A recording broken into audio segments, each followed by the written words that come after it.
Nothing here is black and white.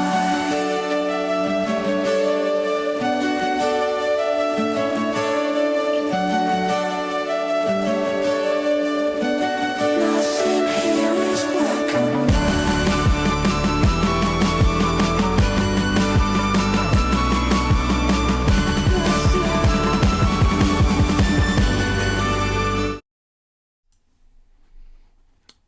How we doing, guys? All good? I don't know why the music cut out then abruptly. How's everybody doing?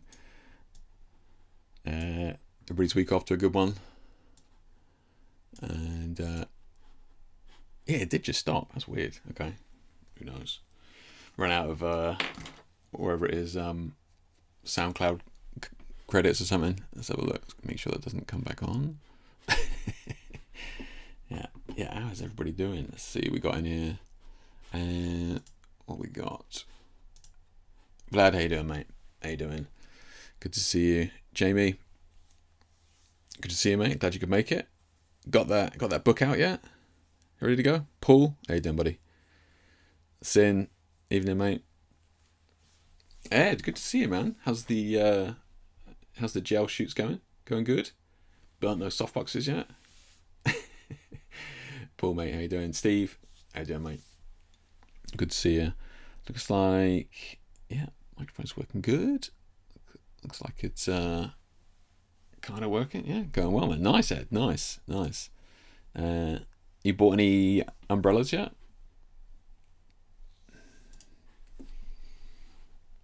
I know, right? Yeah, I've heard of them, Vlad. I've heard of them. Yeah, I've heard of them. And yeah, let's have a look. Let's see.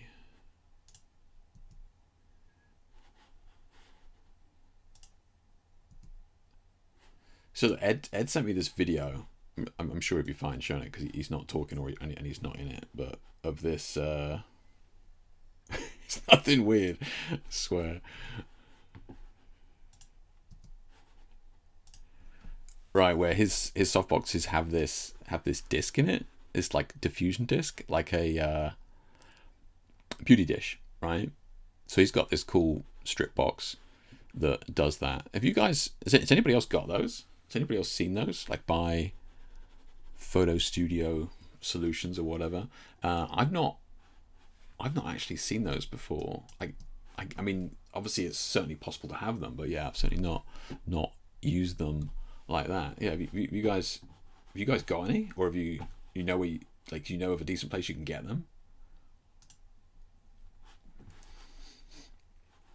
Let me sort this chat window out. Used some umbrellas yesterday. Nice. Softboxes, yeah. I know, Vlad. I'm tempted to make softbox a word like black and white. Just insta-ban, no questions asked. You had it coming. Yeah. Yeah. Used some umbrellas yesterday. Nice. Translations to book just been added again because the publisher forgot to send them to me. Oh, really? Man, it's just, yeah. I mean, I put, like, hats off to anybody who can actually manage to bring anything to market these days. It's just so many things you got to do. Let me pop out this chat window and we get started. Let's see what we got here. Get this chat window. What's that? Yeah, that's looking usable. I like it. There we go. Used almost all softboxes. Still one umbrella on my share issue image.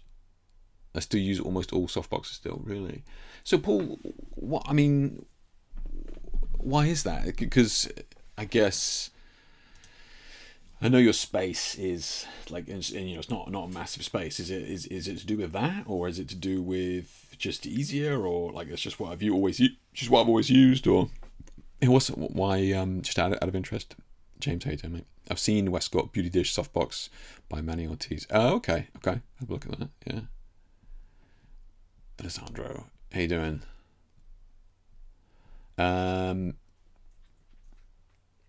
this might not make sense to those of you listening, but if there is a Carlo in chat and their name is not Carlo on YouTube, let me know. Right. I just saw Alessandro from Italy there, and it's like, and I know Carlo's from Italy. I was like, is he? I just realised his YouTube name might be different. Yeah. Daniel, how you doing, mate? I shoot very little gels. Okay, gotcha. Yeah. I like the effect of softboxes. Okay. Have you spent much time with umbrellas? I suppose, like you say, if you're not using the gels and you're happy with the spread that you're getting in the space that you have, I get it, man. I get it. It's just easier. Yeah. But yeah, it obviously makes it a lot easier with gels using umbrellas. Yeah. Good thing to know about InDesign. Quick enough to just just a pain as I thought it was done. I know, Jamie. Yeah, it's always backwards and forwards. Backwards and forwards is always something. Yeah. Daniel says I just got my Lencata Beauty Dish softbox bath. I just got my Lencata Beauty Dish softbox bath. I'm not googling that. What is that? What the hell is that? Gripes, hey dear mate. Yeah. Okay. So who, like, seriously, like, yeah, I presume most of you in here, studio shooters. I know Vlad does a lot of stuff outdoors as well, but like most of you in here, studio shooters, or using, studio lighting, right? Whether that be SFIT LED or actual flash. Like, what is your primary modifier that you use most of the time? Like, is it softboxes, or are you just like, I'm just grids all the way? I use nothing but grids. Or is it just like, no, Beauty Dish is like my main, and then everything else is kind of secondary? Or don't tell me you guys have fully gone over into the tubes, just easy mode, just kicking back. I did have a nice trip, Gripes. Yeah, we'll have a little bit of a chat about that later on. I won't bore you to tears with my holiday photos, but it was very good, thank you. Yeah. It was a very big reflector volume. Okay, oh, I see, Daniel. Gotcha. Yeah, massive. Right. How big was it then? Yeah, 135 octa, centimeters octa with 2 strip boxes. Okay, yeah. I mean, that's just what your regular. You got dancers and stuff, right? So it kind of makes sense. Yeah. Softbox most of the time, or nothing for Godox RGB tubes. Stano's just in here, just cursing, just absolutely dropping photo F-bombs in here. Softbox most of the time, or nothing for Godox RGB tubes. Just in here. So Paul's all flash. Yeah, I mean that kind of makes sense, Paul, right? Because you are dancers, right? So you got like fast moving, like you need that capture. Like for your work with dancers, if money was no object, could you do it with LEDs, or is it just, what, Jake? Like, it's not about the money or anything like that. It is just not possible to do what I need with LEDs. Scott's Octa 48-inch. Got my conversion tool here. That's massive. 48. That's a beast. 48 is 4 foot, so 120. Okay, what 120? I use my strobes. It's octabox and strips. Okay, yeah. Beauty Dish. I also use Starfish. The hell's a Starfish? Do I want to know what that is? Starfish. Octa and strip boxes now, but we'll see. So most of you are actually using softboxes. Okay. I actually was not expecting that. Okay. Fair enough. Yeah. When using flash, softboxes with grids, most of the Beauty Dish. Okay. Sterling, how you doing, mate? Softbox, stripbox. Okay. And as you know, I love the ring light. I mean, tube's the new ring light. So kicking it old school with the ring light, Andre. I like it. Yeah. If money were option, I'd use broncolor. Fair, yeah, okay, fair, okay, good answer. So yeah, it's just not possible to do what to do what you need with LEDs with dancers moving quickly. Yeah. But yeah, I agree. Yeah, broncolor, excellent. Yeah. Vlad, I would do Octabox and grid all day, to be honest. But in the past, when I was using speed lights, had umbrella. Octabox is just better than Octabox bonus mount. Okay. Not that big one made at my cheapo broncolor, probably. Nothing from broncolor is cheap. Those two words are not in the same sentence. I have 42-inch Starfish and a 72. Do I need to look up starfish. The hell is it? Fabian says deep softbox 180. Okay. Yeah, okay, so it's massive, yeah. Zoom focus system to you. Okay. Hey Carlo, how you doing? Yeah, so that's right. So Carlo is using his actual name. Sorry, we had another Italian in here, Carlo, and I was like, is that because everybody's names are different on YouTube and Facebook and all that sort of stuff. I was just checking. How you doing, buddy? How you doing? Femi says weird LED for soft light baby photos. Yeah, I could see that actually. Yeah, LEDs for baby photos would be good, right? Without the flash pop in and that sort of stuff. Yeah, I could see that makes sense. Yeah. Francisco, how you doing, buddy? How you doing? Yeah. Okay. So most of you in here using softboxes. Yeah, big ones at that. Okay. Yeah. All right. So not the LED exodus that I thought was happening. I thought a bunch of people had kind of moved over to LEDs, or you guys own both. You guys have got strobes and LEDs. Yeah. Okay. I'm gonna have to. I'm gonna have to Google starfish off stream. Is it a modifier? I'm gonna get roasted for this one.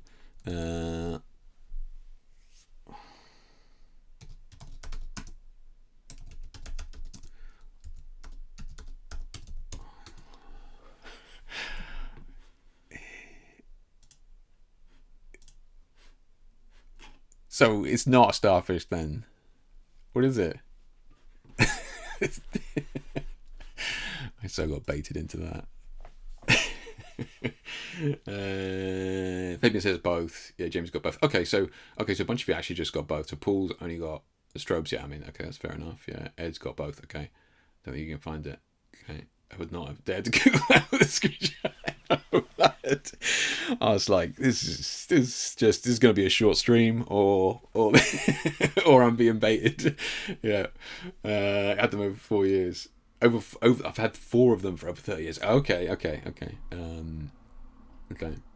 If you find a link or something, yes, send them over, because I've never actually heard of those. That's crazy. It's crazy. Don't let that be a temptation for anybody else to try and bait me. I'm not falling for it again. All right. Okay. So what we're doing today, we are, those of you that are new, these live streams should last a couple of hours. We usually just go through some latest news, latest kind of product releases and that sort of thing. This time of year is pretty quiet. No crazy new releases. February is when it kind of kicks off. So we'll just go over a couple of links. Also had a last minute email from Carlo here in chat, and he owns the let me just find it for you before I mince it. Where is it? Here we go, over here. So we'll go for the news, but seeing we got Carlo in here, we can kind of start with this product here, right? And I'll just have a quick chat, because he reached out to me. We'll just have a quick chat about that. Then what we'll do is I want to kind of show you a couple of bits that I've been working on with some images I've been working on with Nanlite and their Hue Loop. So I got some shots here to show you. I'll just kind of show you what I've been doing. Kind of interesting. I was a little bit kind of like not sure what I can do with that, and then I think one of you guys sent me a video on Instagram of like somebody using Hue Loop in photos, and I was like, okay. So I gave it a bit of a go. So I'll share that with you and go through what that can kind of do via the app, and then we'll have a chat about Paris, my expo in Paris. I won't bore you to death too long with that. It was I've kind of, calmed down now. And then we'll go obviously through your images via CCing your shots, right? So if you're not aware, every Monday we do a share a shoot, and you guys can submit your image in the share a shoot, and then we kind of go through them. Oh wow, hey Sterling, we got some good ones in here. Okay, let's get these. So if you wanted to share an image, we can have a look at it in there. Just pop it in the pop it in the comments of this image in here, along with everybody else's, and we'll get to it at the end. I knew Sin would come in with the filth. I'm not even reading that. Pippin uses a flash. Rolly. Oh, Rolly. Okay. HS freeze for okay. Grab says, I do have some LEDs, but I'm mainly use strobes because they are battery operated for the output. I usually need and don't own a studio, even though I've got enough equipment over to one. Yeah, I know, right? Yeah. Yeah, it is. It's weird though, Gripes, right? Because I mean, I don't know how long you've been shooting, but I think you've been shooting a while. You know, like we started off with strobes that were plugged into the wall, then we finally got rid of those. We went to battery strobes, and now we're going back to cabled LEDs. I was just getting used to the battery powered lights, you know. Now, obviously, you can get a bunch of LEDs that run off batteries, like the road lights and that sort of thing. But yeah, for like nearly all the S-Fit strobes, somebody correct me if I'm wrong, but yeah, they're all kind of plugged in. You know. Then there's this one Pavo tube and some dodgy newer LED panels. Okay, so yeah, the tubes. Yeah, a few information I bought an Ulanzi 120 watt RGB light. Interesting little product, very small and light. So yeah, Ulanzi. So is that another one of these products that? Where is that? No, that was last week's stream. Oh, this is a different one. GVM Ulanzi.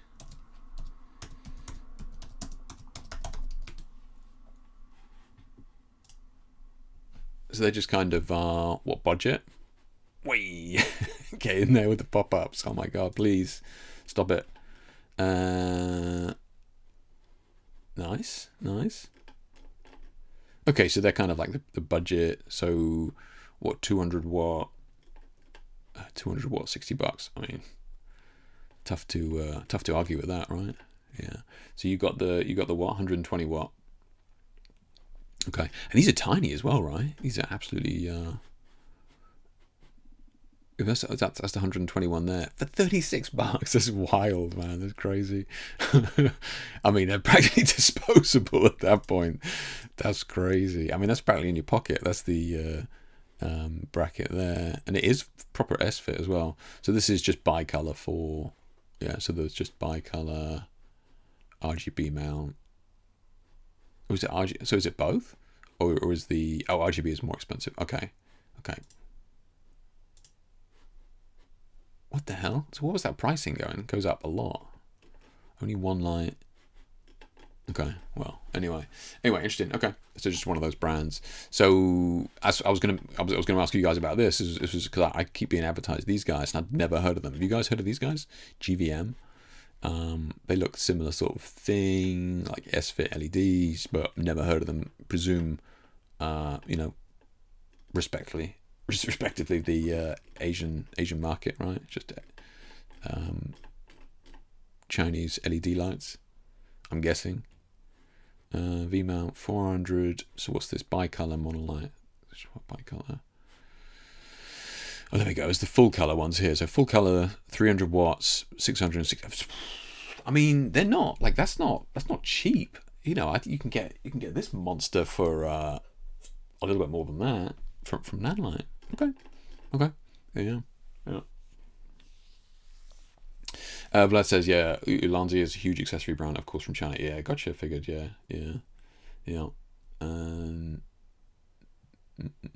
Was it you, Grabs, who mentioned about the Hue Loop to me? Was it you who sent me a video about it? Yeah. Suggestion Jake, you show us who inspired you and some example images and why it turned you on to photography and light. That is. We can definitely do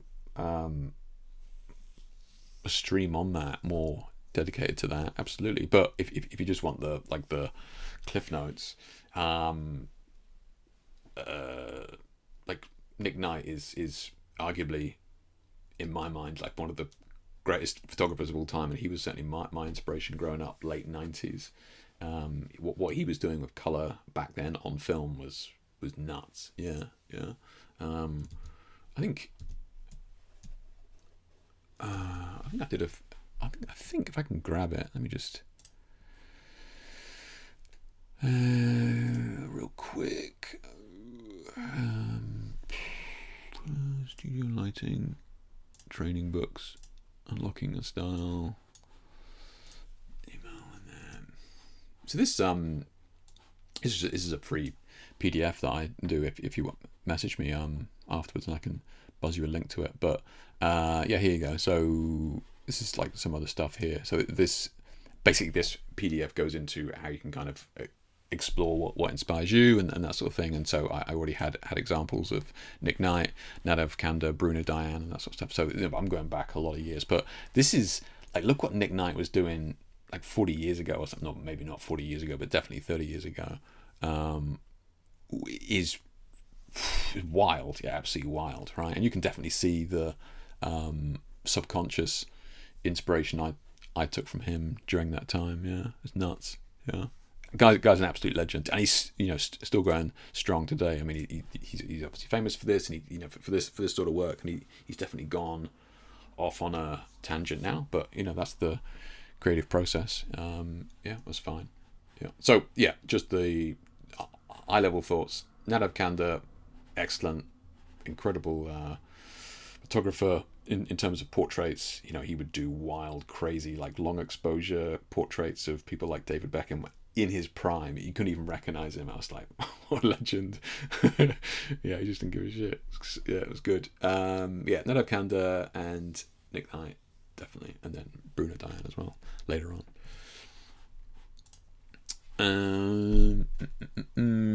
Going to add some pics and comparisons to other small unit in the comments and share the shoot. Yeah, nice. Yeah, do it, man. Yeah.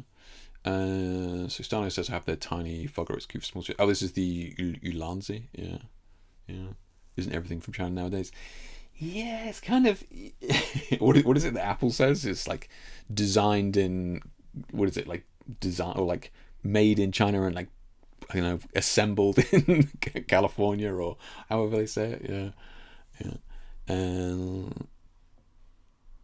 I mean, look, like, obviously, kind of, I mean, this is not even cheap. So yeah, I don't know. Maybe this could, but like the Ulanzi and that sort of stuff did look pretty cheap. So I don't know the quality. But I reviewed the Xeon lights a couple of months ago. They were actually very good. Yeah, very, very good lights. Yeah, yeah, a couple of extra bells and whistles that most of us wouldn't need. But I mean, extra features. Why not? You don't have to use them. The Fabian, you're asking about the photo drop in. There's a link up here in the chat. So this takes you to the share a shoot. Yeah, pop it in there.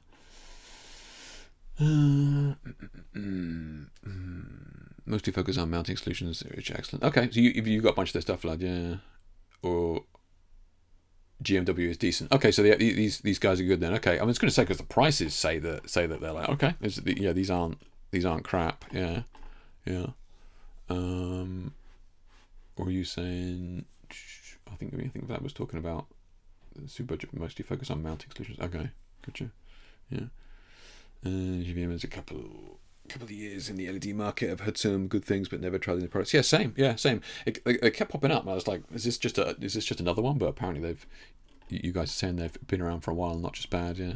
Yeah, not too bad. Might get Ulanzi strobes for my extra stream. This on them. Yeah, nice. Andre just sent you. So Andre says, Jake, I just sent you images. The starfish in your email. Thanks, mate. Thanks. Nobody say anything. I'll have a look. Thank you. Yeah. I had some square panels for GVM. Got rid of it. Oh, so you've tried them? Okay. Were they okay, James? Are they decent, or just like, yeah, they did what they said on the tin? Nothing good. Nothing amazing. Nothing bad. Yeah.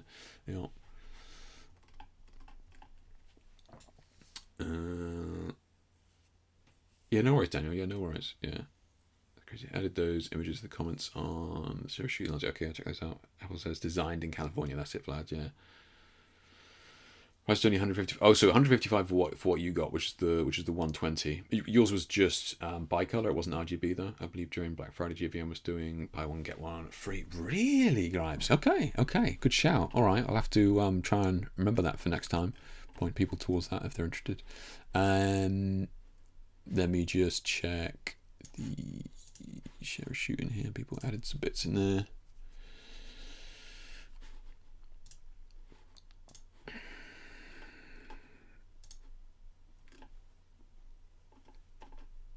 Oh, is this for the set? We'll get to that in a minute. Okay, cool. Yeah.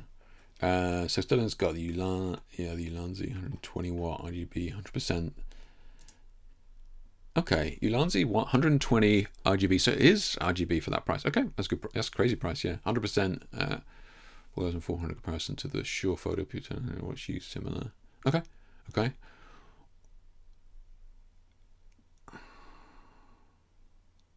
Ulanzi is left. Okay. Who is this on the right with these colours? Look at these rainbow colours. That can't be a white light. That's wild. The hell? Look at these rainbow colours coming out of this reflector. This should just be white light. That's nuts, Sterling. Okay. Yeah. Alright, let's get you in there. RGB, no special. Yeah. So James says nothing special GVM. Okay. Yeah. I mean, fair enough. There's nothing wrong with that if you just want basic lights, right? Yeah. Okay. So, I mean, another week and another cheap flash from Godox. Credit card size only $30. So, just in case you need another cheap speed light from Godox, it's there. It's always kind of interesting. Obviously, AI, generative AI, and that sort of stuff, or even Midjourney, like specific programs now. There's tons of different AI programs, that sort of thing. Starting to see rise of digital backgrounds. And has anybody done this? Has anybody kind of created like an AI background, as it were, and then like comped it in? I presume that's what this guy's doing, is comping it in. He's got a whole video on it there, but yeah, digital backdrops offer budget-friendly alternative to traditional backdrops made from paper or fabric. Points out that you can save. So is he actually printed them out? Okay, interesting. Yeah, as you can tell, I haven't watched the video, but I was just wondering if you guys have done this, used Midjourney or something like that to create backdrops and that sort of thing. Yeah, who is buying a speed? I know, Vlad. Yeah, I don't know. That's a good point. Like because look, Godox have a lot of data. They must be popular. Like maybe they're super popular in Asia. I don't know. But you're right. I don't know who is buying these, because speedlights are this weird middle ground. Like people who don't need like people, just regular people, right? Just normies. Just taking cameras, don't need flash. And if you need flash, it seems like a middle ground to me. If you're smart enough to know that you need flash, I feel like there's just so many better options. Like, I don't know. Yeah, it's weird. I've done with the speedlights, so I still use them for events. I can see that standing for events and stuff. Yeah, I can see that. Yeah, I've taken AI backgrounds from Adobe. That's it. Oh, you're doing it from. So you've created them in the Adobe generative fill, or like you're talking AI Adobe stock? Yeah. Grab says they've released so many flashes lately. Some are targeted for people who like more retro style. You think it's okay, Grabs. Yeah, I could see that. Yeah, I could see that. Although this is from Youngyo, I apologise. I assumed it was Godox. But yeah, so that's my bad. This is Youngyo. But yeah, you're right, Grabs. Yeah, it is kind of a trendy fashion piece. If you're going to have a speedlight on, then may as well have like a cool retro style thing. Or yeah, fair. I could see that. Right? Yeah, I could see that. Yeah. Yeah, we shoot events like wedding or parties. They're required. Yeah, I get it. Yeah. I mean, you can't have light stands hanging around, right? Exploring AI backgrounds saves on set making costs. Yeah, it does. I just wondered if people had seen much success with it, or it just looks like an AI backdrop, right? I mean, no offense to that guy.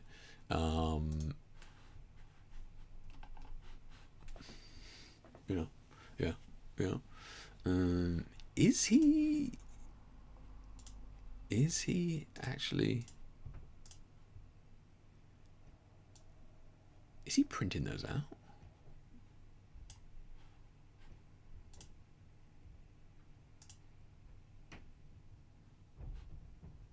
mean, it seems okay. I mean, I guess it. I mean, seems expensive. I just would have thought corporate headshots. I could see it. I guess. Yeah, corporate headshots. Yeah, I could see it. Yeah, yeah.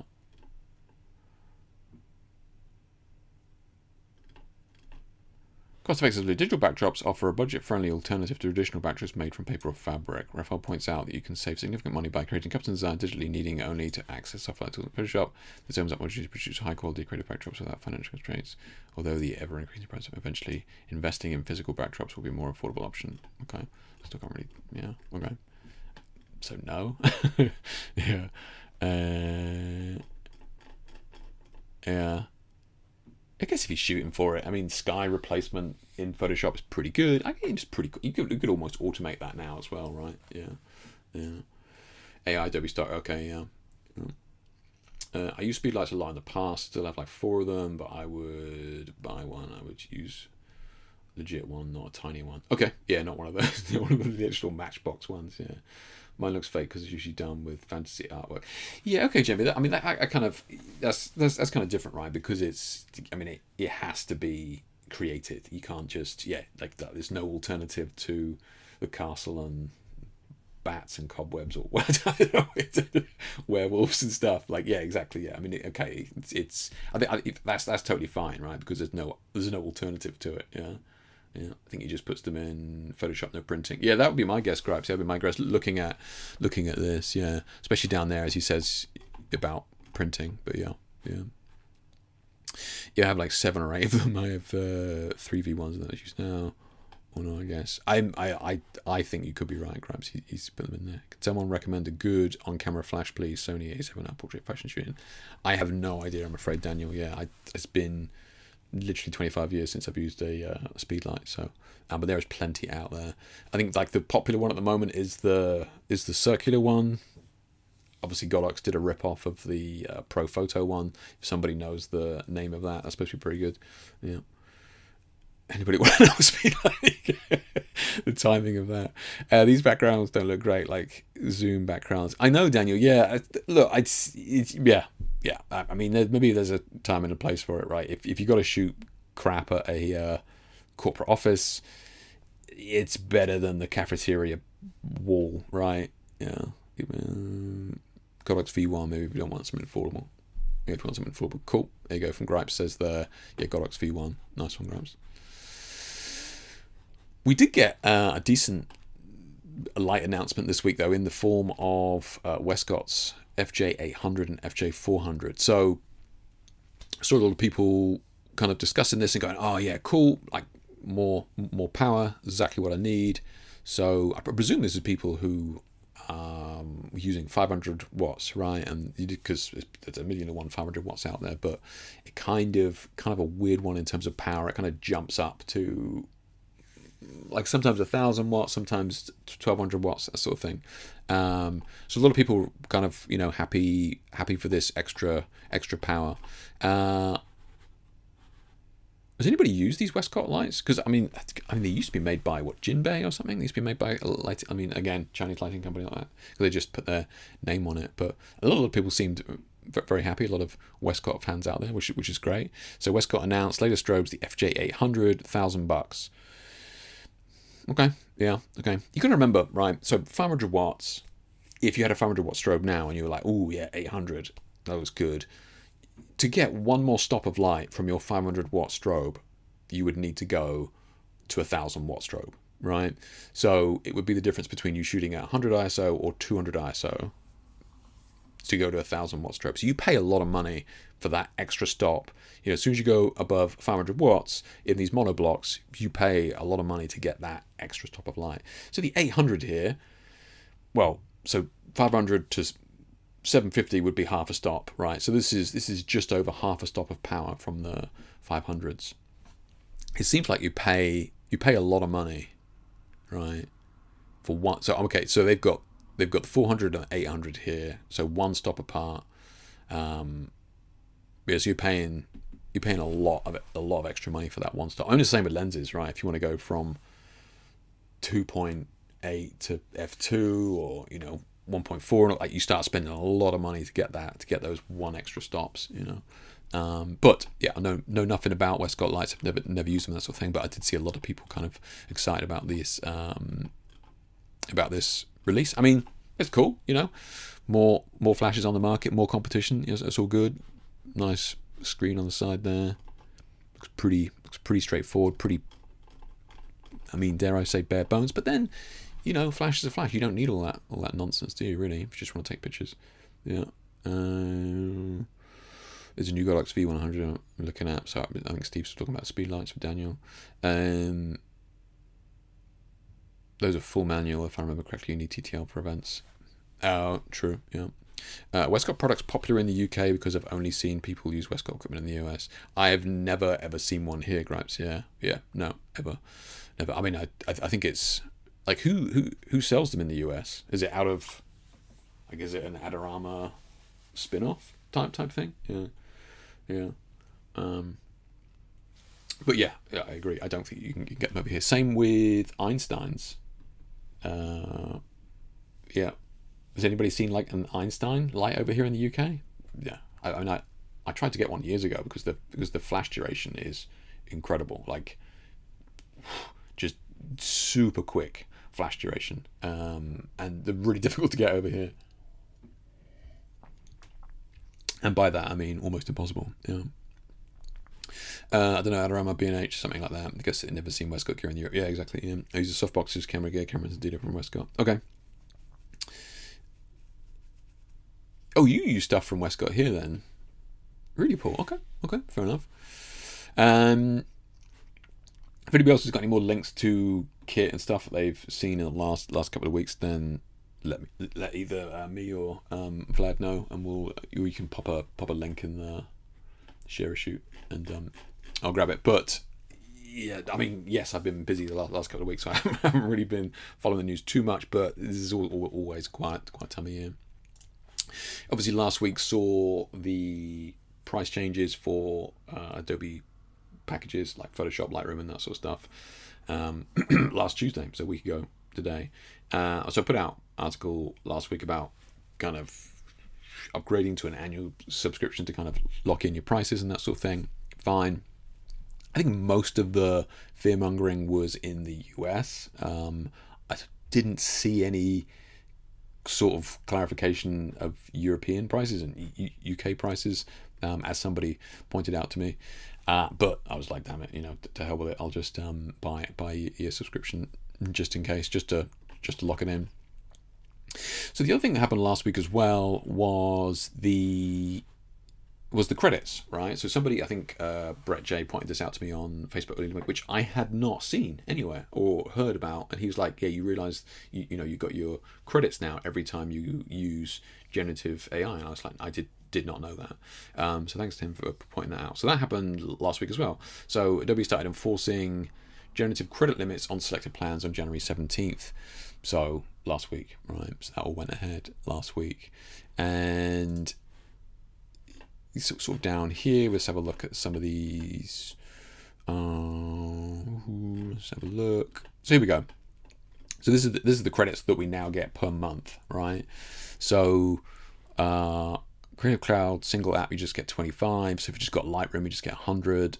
So this is a bit of a stiff one as well. Subscribers after November 1st, 2023 only get 100. So this is what most of us are on. I mean, correct me if I'm wrong. If you're on something different, then by all means let me know. But most of us are on the kind of Creative Cloud 20 gig one, which is just Photoshop and Lightroom, right? So for most of us, mature gentlemen and ladies who've been sucking the teat for many years, we get 250. Yay! And then obviously you got the big boys up here. So that rolls over every month.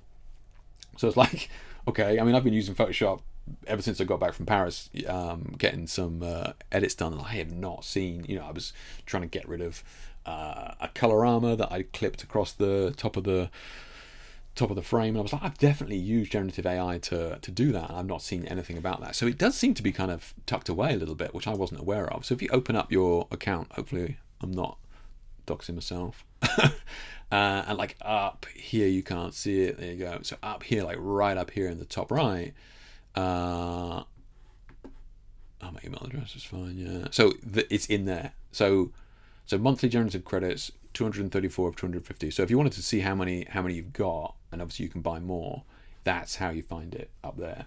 It doesn't see. I haven't found it anywhere else apart from in there. And obviously I had to hunt around the internet to find that out, right? So yeah. So there we go. We're on the package. That's it. 250. Yeah. I haven't seen how much extra ones cost. Does anybody know?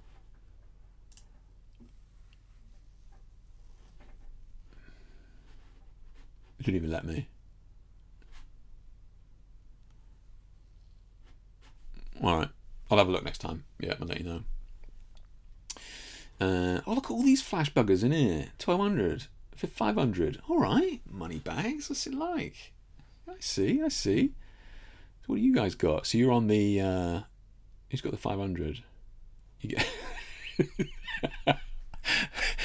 Paul, mate, what are you diddling the system, mate? That's it. I'm grassing. I'm telling. I don't know how you manage that. Maybe they thought you needed it.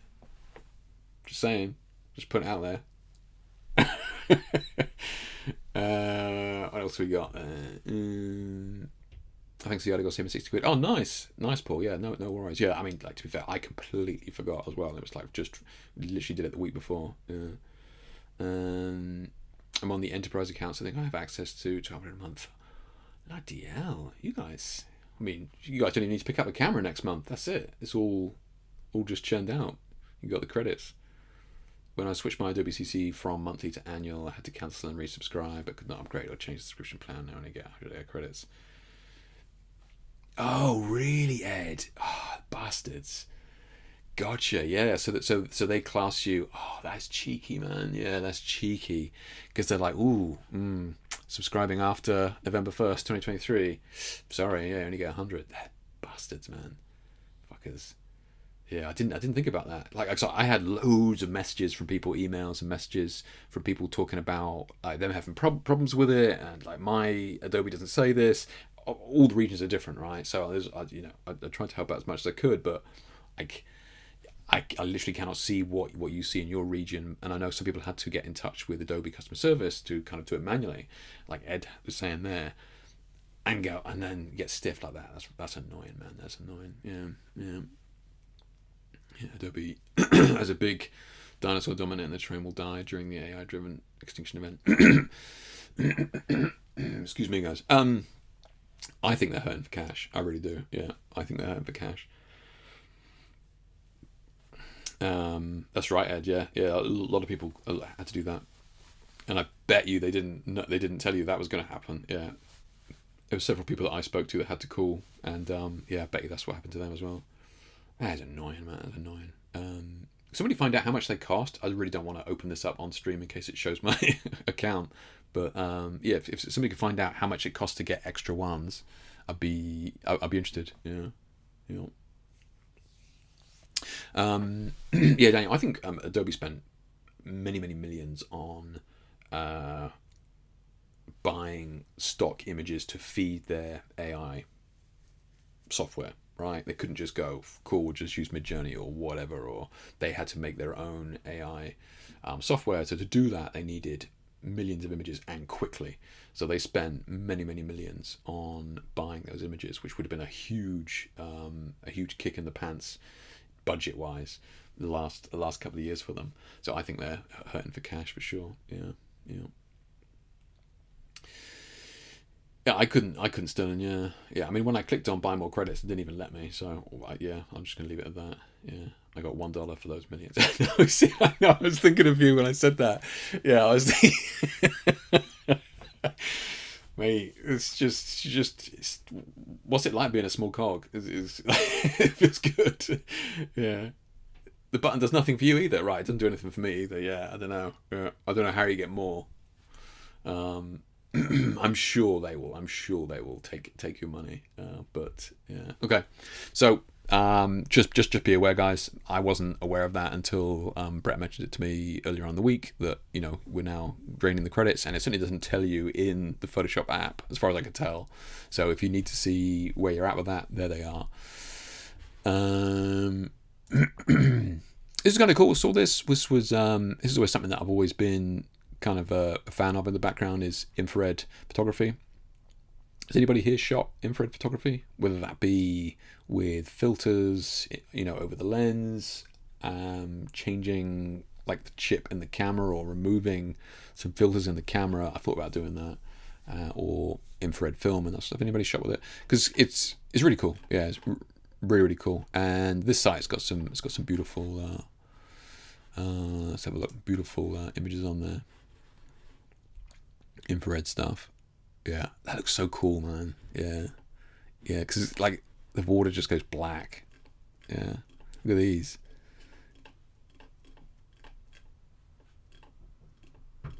Yeah. So I thought I had the competition winners up there, but yeah, they're obviously on. So, but yeah, look at that. If it ever loads, I think it's just loading like 4 million images at once here.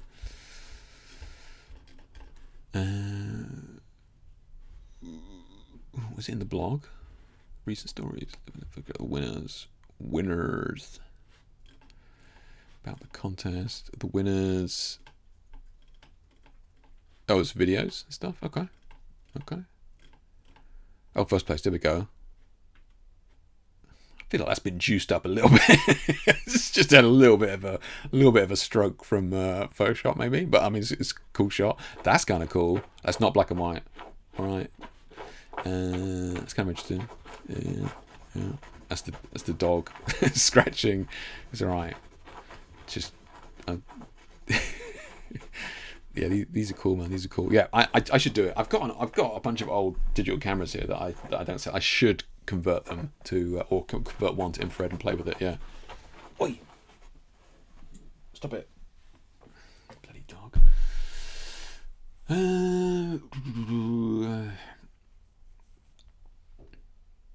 I think there's only a handful of images uploaded by me. Gotcha. Yeah. So James shot with it on. You did as well, yeah. Ed did it on film. Nice. Oh, Jimmy, don't come after me for not submitting.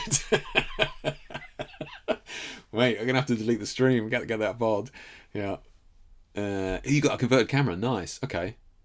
Have you shot any other types of infrared, James? So you do as soon as you get the camera done, you really notice it, or is it just like no, it's not much different to using a lens filter or something like that. Yeah. So it says, what is the generative? Oh, so 11. What is the generative credits add-on plan? The generative credits add-on plan allows you to increase the number of. You may purchase multiple generative. Oh, so you got okay. So you got to buy like a bundle. Yeah, plans and number of generative credits will be additive to the existing number of generative credits in the underlying subscription. The monthly renewal date for each. Okay, so interesting. So do you think it just ticks over if you go over your limit? You just go into like the next kind of pool. Interesting. I could see that you just tick over. Yeah, I could see that. Yeah. Plans will be associated with start date for each plan. Purchase generative credits add-on plan will be added to the system paid plan. Okay, I don't see a price. Yeah, I didn't see a price either. Yeah. Converted camera is super different from just filtering a normal camera. I would have thought so, Vlad. Yeah, I would have thought so. Yeah. Okay. Because I mean, even if you do the filter over the lens, it's still got to come through, and it's still hitting that part of the sensor that they remove. I forget what it's called now, but yeah. Oh, that's kind of nuts. Like, look at the algae or the moss and stuff popping in the infrared. That's clever. At night, that's clever. I hadn't thought of that. Yeah, that's really cool. Yeah, guys, if you haven't looked into it, or you're not familiar with infrared, do check it out. It's very cool. Yeah, it's a very, very fun, creative string to your bow to play with. Yeah, a lot of fun. That's cool as well. Yeah.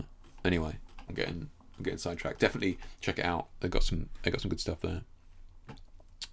Okay, so most of the news bits out of the way. Let's have a chat about Mind the Color. So what is this? So I literally received an email like an hour before I went live from Carlo saying, hey, Italian photographer here, I'll make this plugin for Photoshop called Mind the Color.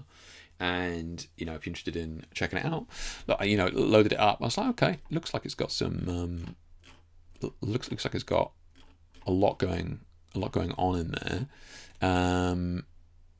We can kind of see if I can play this. You can just play the intro here a minute.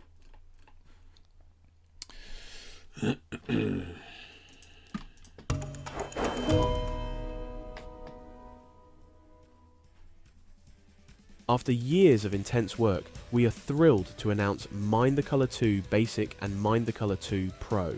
Mind the Color 2 represents a dream come true, a Photoshop plugin equipped with all the advanced tools that a colorist and retoucher could desire.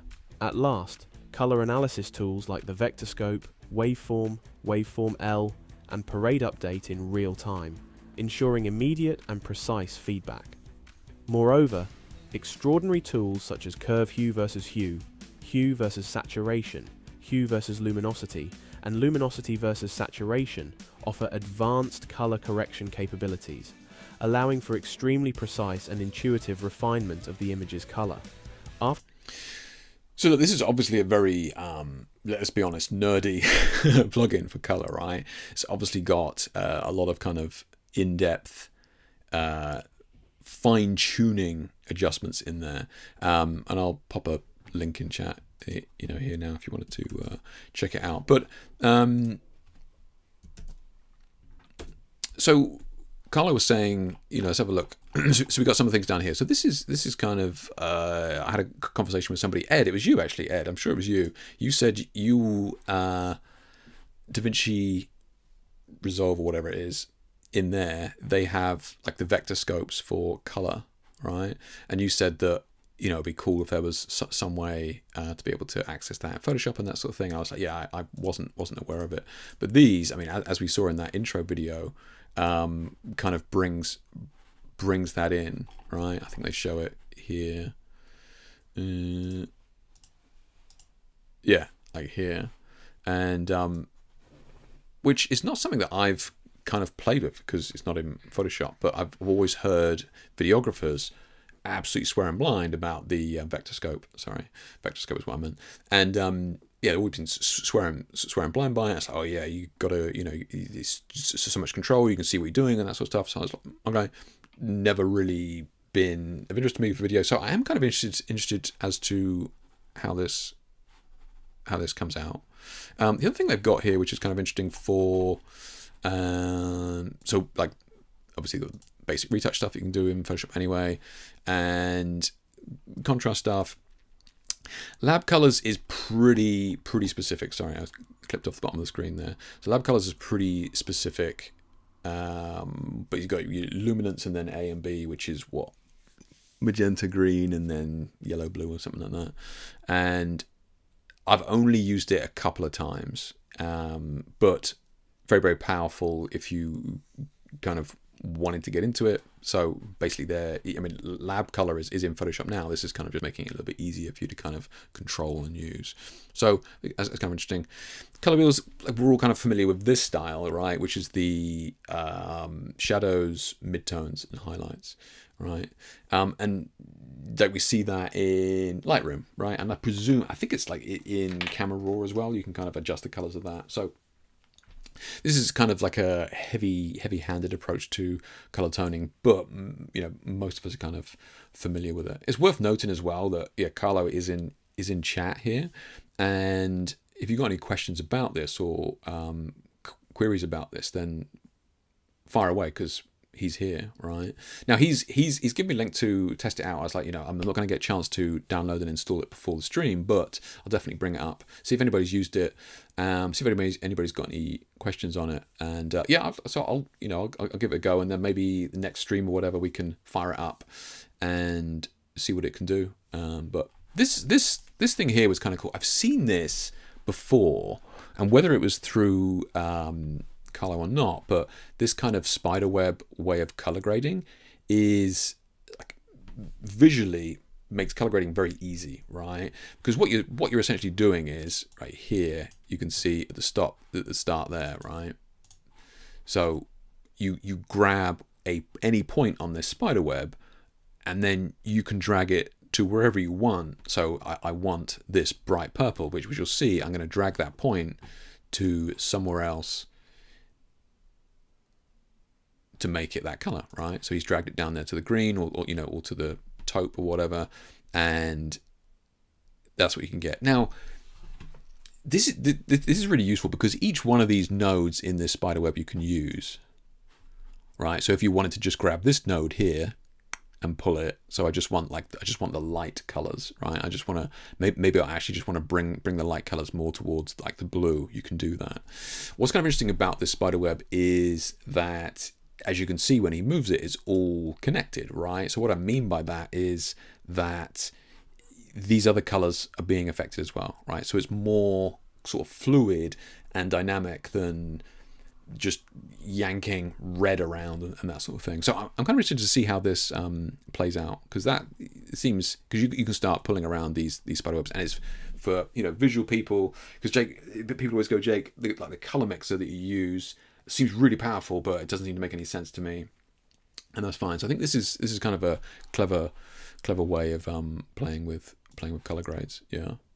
Let me just check in. Just check in here. Check for comments.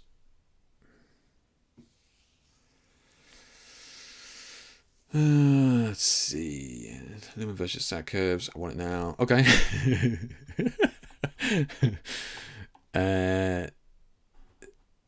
So that's something that. Okay, that's interesting. Okay, so where was that? That was the which bit was that, Vlad? Is that this bit? Yeah. Okay. Let's just carry on. Let's carry on watching this. I'm gonna check the comments and chat and see where we're at with it. Offer advanced color correction capabilities, allowing for extremely precise and intuitive refinement of the image's color. After discovering all the significant benefits of the lab method, it was our desire to make lab curves available in RGB mode as well. Traditionally, in Photoshop, switching to lab can be somewhat destructive, and using lab through advanced objects is often cumbersome. Today, this desire has become a reality with Mind the Color 2, which allows users to leverage all the potential of lab directly in RGB mode, making the process non-destructive and more fluid. With Mind the Color 2, we have introduced exceptional tools for Photoshop, including the grid tool, which we are particularly excited about. The precise interpolation it offers creates the sensation of sculpting the color as if using a chisel. This tool will allow you to quickly achieve the desired look. Not only will it enable very accurate and precise color corrections, but it is also a tool from which you will not be able to separate yourself, we assure you.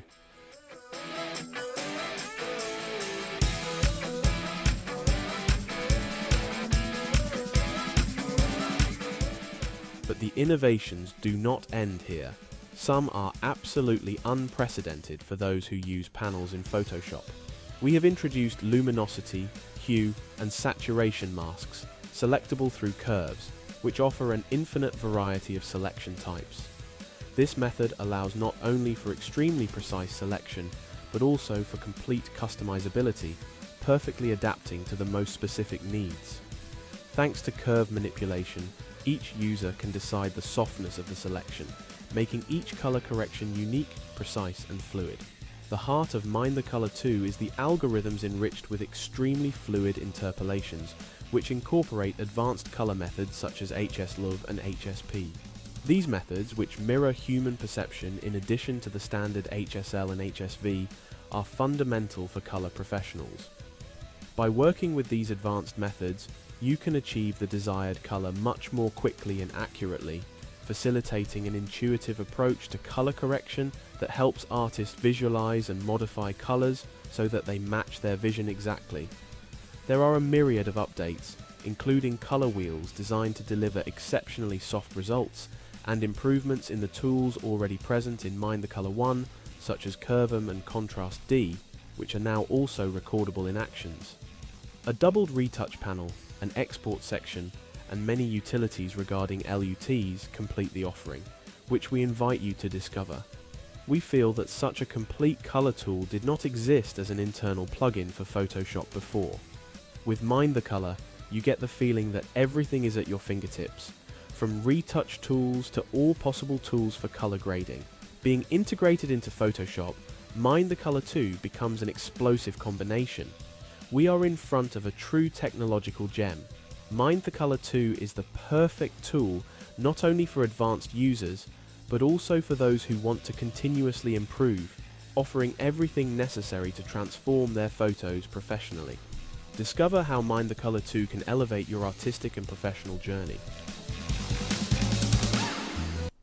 So yeah, I mean, it seems, you know, pretty juiced, right? It seems very juiced. This is, again, like this sort of retroscope things here, like color maps, are really useful as well. It is this is definitely going to be for the, you know, for the people who want to be getting in there and really pixel peeping, but like it seems like it's offering a lot. So a bunch of comments here, which is great. It looks like a bunch of you kind of interested in it. Vlad talking about lumina versus saturation curves. Yeah, I can see that. Yeah. And talking about DaVinci Resolve. That's right. Yeah, that's right. Yeah. So Carlo is just saying this is kind of the early video that they used for a previous version of the app, which is or the plugin, which has actually got even more features now. So Ed saying looks like it's got a lot of the features from DaVinci, which it does. Yeah. The grid is something extremely awesome. Yeah, the spiderweb thing, right? Yeah. I'm interested to play with that. Yeah. So Vlad asked, do you have any solution for subtractive saturation as well? And I think Carlo does come back here. Yes, Vlad, a panel dedicated to color density will be released very soon. Okay, fair enough. Okay. In DaVinci, do by switching the wheels to. Okay, yeah. Hey, Kat, how you doing? Good to see you. Been a while. Good to see you. So Carlos says here, one important thing for those of you who use gels is that it employs perceptual color method called HSP, which preserves the perceived brightness.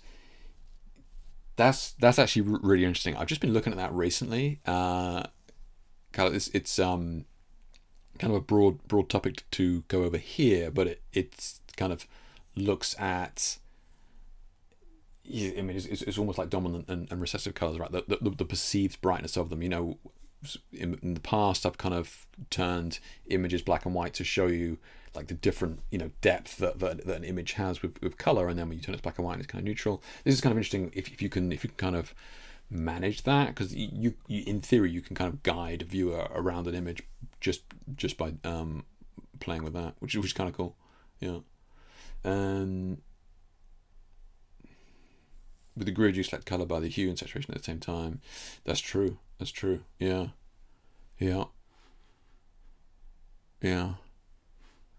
That's a good point, actually. It did maintained it. Yeah. Love to test it out. Use DaVinci. This is Ed saying, love to test it out. Use DaVinci Resolve Video. So I really like using this type of tools. Would love to have it available in Photoshop. It is. Yeah, this is a plugin for Photoshop. Yeah. And there are 12 points on the grid rather than 8. Okay, so that's cool. Okay. 3D light calculator, yeah, very cool. Playing with the color in post will save on having to have many outfits for a shoot. I could see that. Yeah. Little people take matters into their own hands and make cool plugins when Adobe doesn't do much. Yeah. Like we're not going to get into that here, but seeing as Vlad has brought it up, Vlad is raising a good point in the, you know, Adobe want to keep charging us a monthly subscription. I feel like they would have done more if they had to sell us a standalone piece of software every 12-18 months, like, you know, 2 years like they used to. So Vlad is right. They have kind of got a little bit lazy with it. Yeah, I agree. Yeah. Adobe too busy advertising. Yeah. It's usable in any software. I think it's only usable in Photoshop, but maybe Carlo answers it later on. It's usable only in Photoshop. Yeah, nice. Thank you. Yeah. Never used plugins in Photoshop, but they are aware. cool to use. Plugins are very, very, very easy. Once they're in, that's it. Yeah, very, very simple. Yeah, just bought it. Legend. Let us know how it is selling. I'm going to download it hopefully sometime this week. Yeah. It'd be good to use it to correct even out skin issues. I could see that. Yeah. Not available for GIMP, don't you know? It's just in Photoshop. Yeah, good to see you, Kat. Yeah, it all looks super cool. Save a link to it. Nice. Yeah. As your in-person workshop plan going, it is. There was just a bunch of stuff that came up saying, yeah, no, you're right, and thank you for chasing me on it. Like, the workshop is almost. It's so. I should just book it and then hurry my homework the night before. But yeah, it is so nearly done. Yeah. Jimmy said struggle with color, which is why I'm here. So anything to help me out is certainly interesting. Yeah, cool. Yeah. So like I said, Carlo sent me a link. I'll give it a go, and then we can fire it up. Hopefully during the next stream, and have a little look what it can do. But yeah, it looks promising. I mean, a lot of that looks. I'm not. I'm not down. Like you guys that are doing this, like, fair play to you. That's just maybe a bridge too far for me, but we'll see. I might stick to the old spider web, just. But yeah, it's got. If you want flexibility, it certainly looks like it's got it there in spades. And Carlo, thanks for stopping by the stream. It's always good to have actual people here actually know what they're talking about as well, which is awesome. So speaking of that, you guys, I got an email from head of marketing from Nanlite, and for some reason they watched our previous stream and they trolled through the live stream of you guys being absolute reprobates. But she was very impressed with the questions you guys had, and she's actually taken some of your feedback back to the engineers. So I think at the time Sam mentioned about a way that you could control exposure as the color changed in the light and that sort of stuff. And then I think Vlad and I were talking about the collar of S-Fit adapters and how you could it's essentially put lenses in there and that sort of stuff. So look, people definitely are out there taking note of what you guys are saying. So if you've got stuff to add to any of these things or feedback for any of these products that we kind of talk about, chuck them in the chat, because you never know who's watching, right? Gripes also got it as well. Test it out, although I got charged full price. Just noticed. I have no idea what full price is. I haven't even looked at it. Yeah.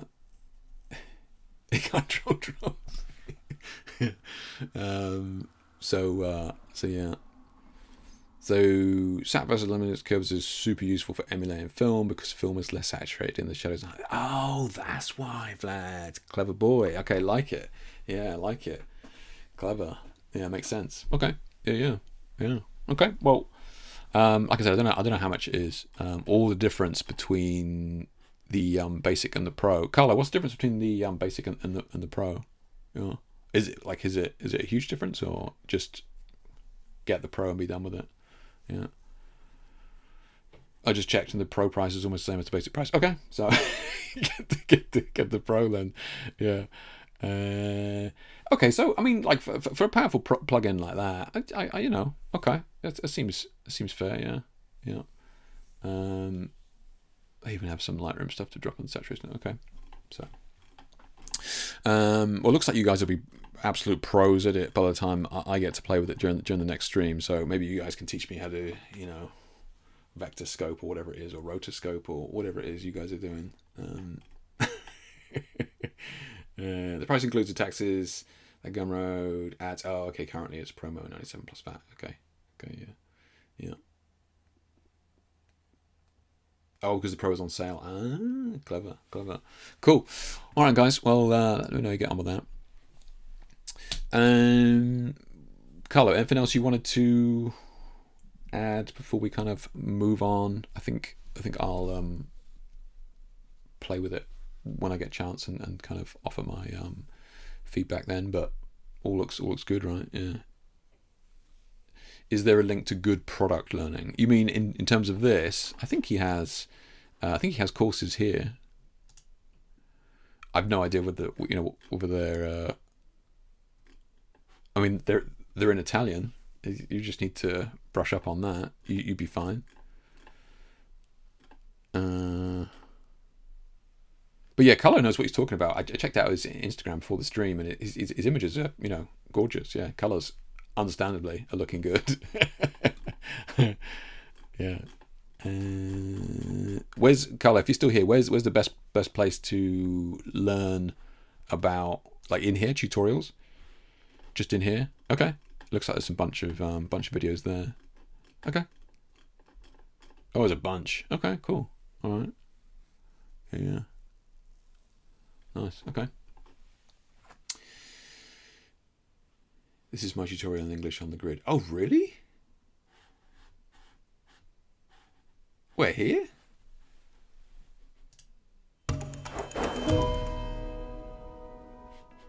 Before we start this new example, I'd like to show you some. No, that's not you. It's Marco. Where's your... Oh, up here?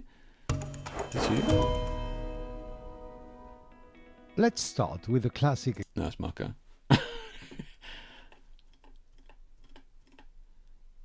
This is what I asked. Yeah, gotcha. Yeah. The base version doesn't include metadata external tools for 12-point group of tools. Okay, yeah. Oh, in chat. Okay, I can't see a link. So if you pop it in... pop it in the Facebook link, and I can grab it there, because YouTube doesn't allow links. Yeah, so if you pop it in the pop it in one of the comments in there, Francesco. Yeah. Okay.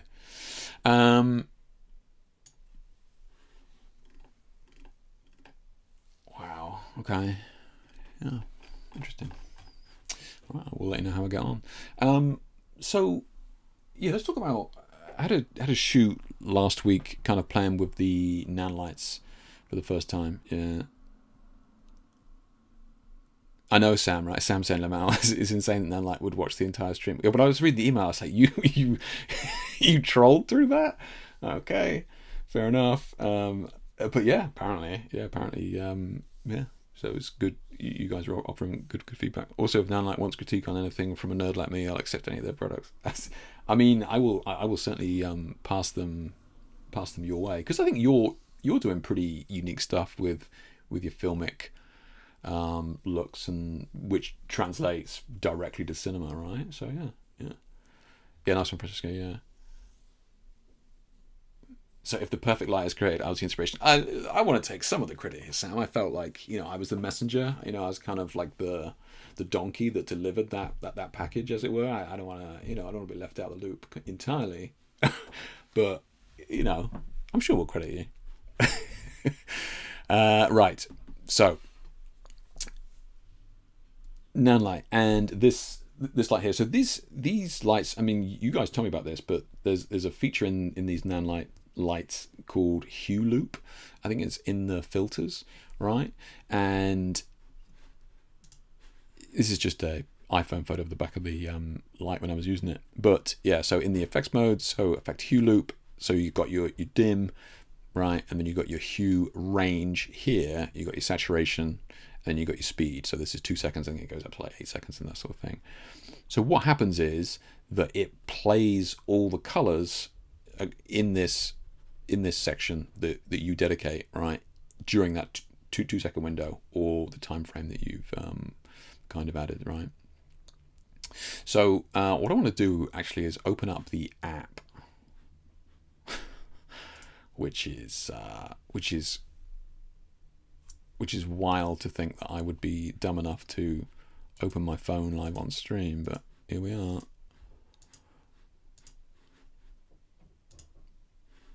So Nanlite's app is called Nanlink, okay, which is actually a pretty good app, I must say, right? I'm not usually a fan of the LED apps, just because they can be a pain in the ass, like dropping out and that sort of stuff. But so we can access it here. So I already kind of added it from the previous shoot. I've already removed the redacted lights that I'm not allowed to show you yet. But yeah, so we can just click on that, and then it immediately just goes in, right? So we can just, this is the usual. Jesus, that is bright. Can we go lower? So you can't do, oh, that's interesting. So you can do points on the light, but not on the app. Okay, so you can do 0% on the light itself, but not on the app. Okay. Anyway, so yeah, so we got that here, basic stuff, right? And we got the HSLs. We can change the color in here. HSI even. Pretty normal. And you got the gels, the RGB mode, and that sort of thing. And then in here we got the effects, right? And then once in here we can come into this panel here, and it brings up these loops, some of the loops here. So we're looking at the hue loop. So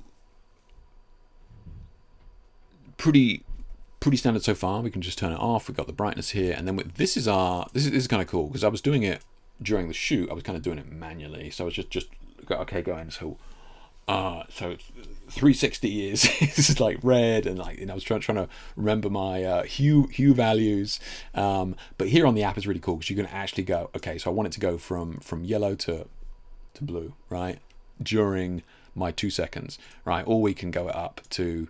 Also in here you get a lot more options. Okay, so on the light, I thought it only went up to 2 to 8. Okay, so we can have this very short window.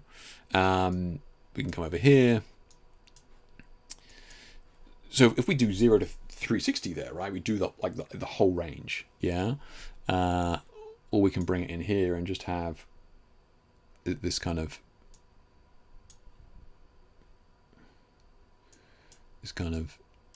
bring it in here, just have more of a blue purple, that sort of thing, and the saturation as well, right? So we can have like more of a pastel shift as well. So you guys get the idea. You've also got more options here on the app compared to the light as well. So this is just cycle one way, so I guess it snaps back or reversed, and then this just kind of loops. Okay, that's cool. Okay, and then don't know what these are. Again, that's not on the light itself. Okay. All right, so you've got more options in here in the app, which is cool. And so what would you use that for, right? So, and then we were kind of chatting about it, and I did actually manage to play with it. So let me show you some of those. I'll do a full article on this where I actually show the lighting diagram and that sort of thing as well. But for now, I'll just show you the images that I was working on.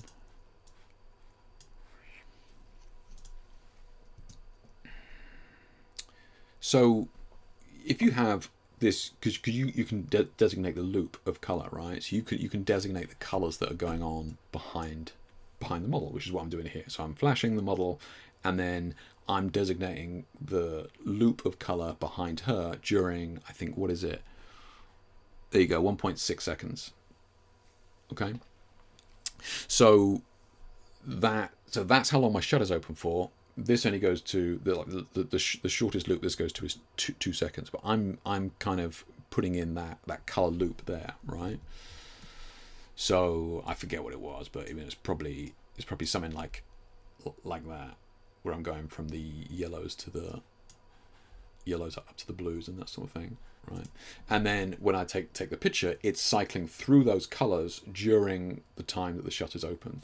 So what happens is what we have here is we have like the color from one area, but when I move the camera, it's masking out where she was, which then reveals another color underneath as well, right? So you can kind of get these very kind of abstract, interesting types of images with it, which was kind of fun. I only got limited time to kind of play with it, but I had a couple of hue loops in mind that I wanted to play with. Yeah. Let's have a look. Let's see what questions we got here. Purple eyes, great. Oh, yes, that's off-topic activity resolve for free, non-studio version of acceptable piece of software. It is, yeah, it is very, very powerful, Daniel. Yeah. Hue Loop news. The biggest pain in the rear is that you never have all the lights from one manufacturer. You have to jump through 10 apps. So true, Vlad. Yeah, so true. Yeah, I mean, like best case scenario for me would probably be about 3, if not 4. Godox, Zhiyun, Rotolite, Nanlite. Yeah, I mean, yeah, it is a pain in the ass. I'll be honest, for the most part, I tend to just move around the room, and then if there's something like this that I want to kind of get, like tweak, then I would have that app open. But yeah, you are right. So yeah, this is so we can kind of switch these. So changing the hue loop, right? So changing what it's doing, what it's looking at. So here, for example, down back down here, right? So we're going from the ready oranges all the way through to the blue. So bringing in that side of it, But again, like you can dictate how much is being shown by the shutter speed and that sort of thing as well. But these were coming out kind of cool. These won't be for everybody. I get it, a bit arty-farty for some of you, but this is there's a bunch you can do. I'm definitely getting Y2K vibes from the colors here. Maybe it's just the baggy jumper and the fact that she looks like she's at a club, but I don't know. It's kind of cool. Yeah, it is kind of cool. Now there is a couple of clever things that you could do with this, right? Because you are essentially mixing the color on the white wall behind her, right? I'm shining the light on the wall behind her, so I'm mixing the colors. Now, our eyes don't see them mixed, but the shutter will see them mixed because you're leaving that shutter open for a long period of time. So what happens when we do the whole range, right? It's kind of cool. So you actually, when you shine the rainbow of colors, you get white, yeah, which is kind of what's happening here, is that we're kind of seeing this whole range of colors, and because we're seeing the whole range, you actually end up seeing white, yeah, because as we know, white light is made up of a rainbow of colors.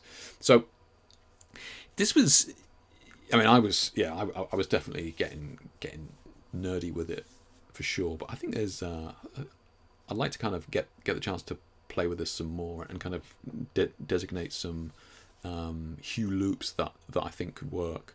The only kind of downside is that you can't, unless I'm missing something, but you can't designate specific colors, right? So it has to travel along the hue channel, as it were.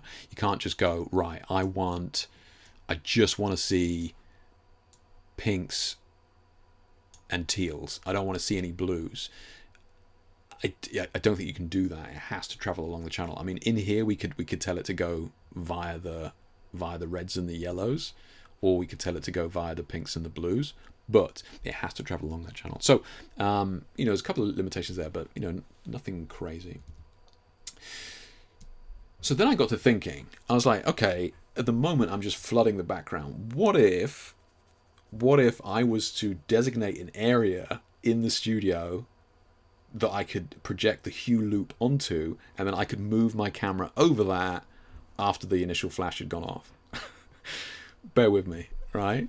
So if that's the case, you can start to create these kind of washes of color, right? So she's crisp, but now what we're doing is I'm running this hue loop, and then I'm passing the camera through that area of hue loop. So it's not all on the background, it's just in a certain area of the background that I take the picture and then bring the camera through that, okay? So you can get some cool stuff, man. You can get some cool stuff, right? I was doing some reds and yellows here, like hue loops, just bouncing backwards and forwards, and then taking a shot and then moving it through the hue loop in a different part of the studio, right? So he's captured with the flash. It's like I was kind of into it. You get some cool shots, right? Now I did some wild and wacky ones. This is the entire spectrum. So because it's running that hue loop over a certain area, you can never see this, but if you pass the camera across that area, you see the different colors, right? So I was able to time it, so I was able to run the full spectrum within 2 seconds and then run the camera over it just about enough so that I could see everything in one capture, right? So you know, is definitely definitely some mileage there. And obviously you can start playing around with, you know, saturation and that sort of stuff, and you get some pretty cool effects. I mean, this is beautiful, absolutely beautiful colors, right? It's I think it's got mileage. I think it's got mileage, right? And you can kind of, you know, have them coming out of it and that sort of stuff. I think it's interesting. Yeah, I think it's interesting.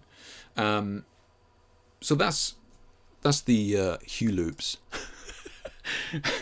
And I'll kind of go over in more detail how I did that in the review for this light, and I'll kind of include the lighting diagrams and stuff for that. But I think the technique has some mileage in it for sure, right? Because you can manage it, right? You can manage it. This is wild that you could get, like, this is crazy to me that you could get an entire kind of rainbow from a single light. Like, this is nuts, right? It's nuts. Yeah, in camera. Yeah, it's cool. But, you know, you can mellow it out. You don't need to go crazy with it. Love the colors in this. Gorgeous colors in this. Yeah. So, but I think it's got scope. I think it's got scope for sure. Yeah. See what we got. So Sterling says their app is still the best I've seen. The controls are great. It always just connects instantly back to that. I mean, you saw I just turned on the phone then, and then yeah, it just remembered it straight in. No worries. Yeah. So it says I use Hue Loop sometimes just to go see if I like a certain color combination that would never think of. You can get some interesting colors. You have multiple lights. That's true. Yeah, it's true. Yeah. And just as a side note, if you're a dev and you come in here with an app that can control all my lights, just throwing my way. That's true, Vlad. That's got to be. Yeah, that would be easy money. Yeah, that would be easy money. Yeah. It looks like an old iPod ad. It does, Steve. Yeah, it does. Right? It definitely has that.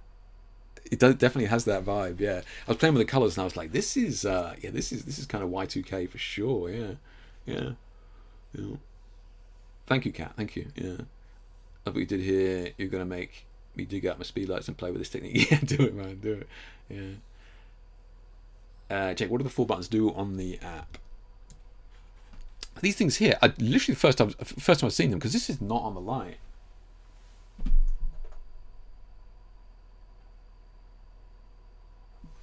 Yeah, they are not on the light. So it's off at the moment.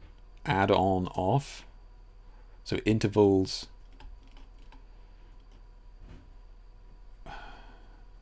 Yeah, your guess is as good as mine, mate.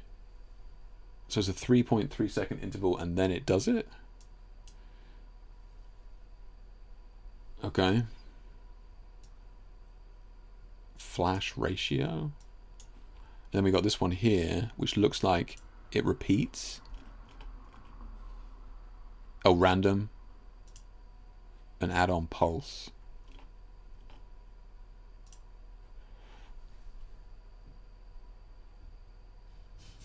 So I wonder if is that varying the exposure? It looks like it's varying the brightness, as opposed to. No, maybe not. I don't know. Yeah, don't know. We'll have to ask Nanlite. See if somebody knows. Yeah. Exit, love it, nice, thank you. Again, appreciate that. Yeah.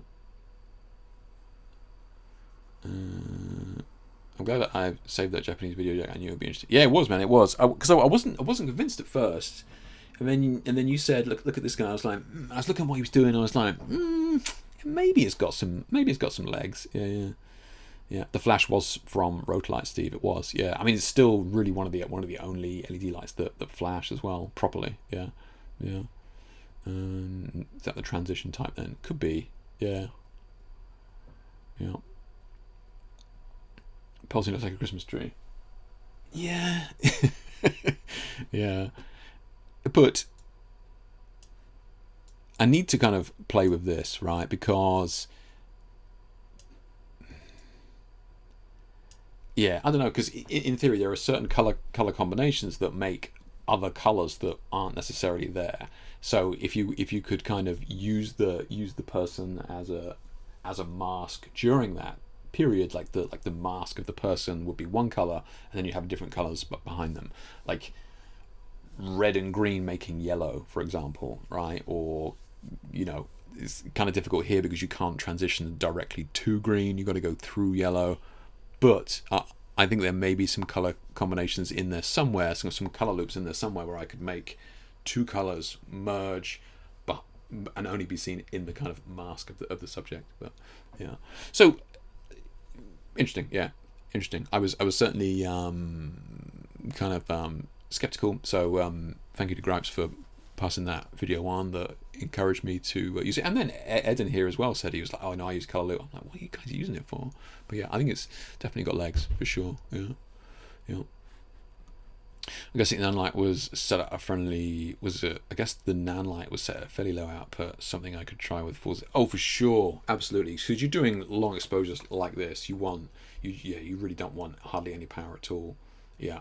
I don't know what power it was, but like I think when I turned it on, it was 2%, but maybe I've used it since then. But yeah, it was like super low. Yeah, super low.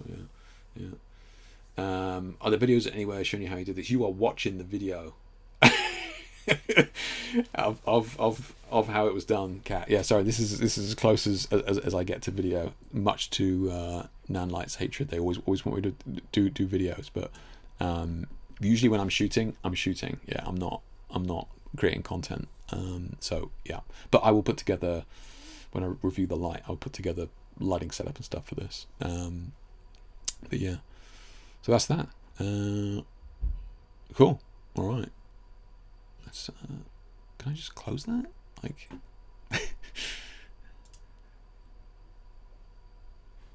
Apparently, yeah, you can. Yeah.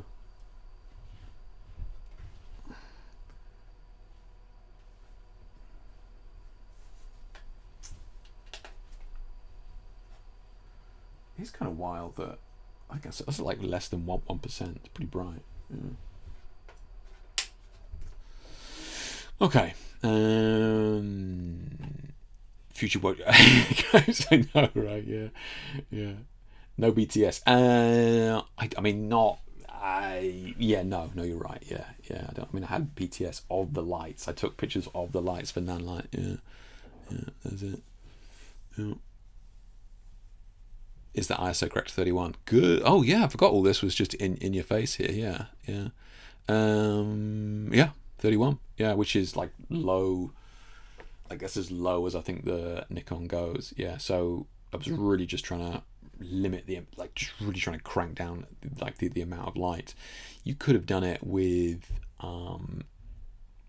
f-stop, right? So because I'm lazy and never take it off f2.8, you could have just gone, I don't have ISO 31, I only have ISO 100, so you could just shoot it at f4 or something like that, and f5.6, and that would have been the workaround.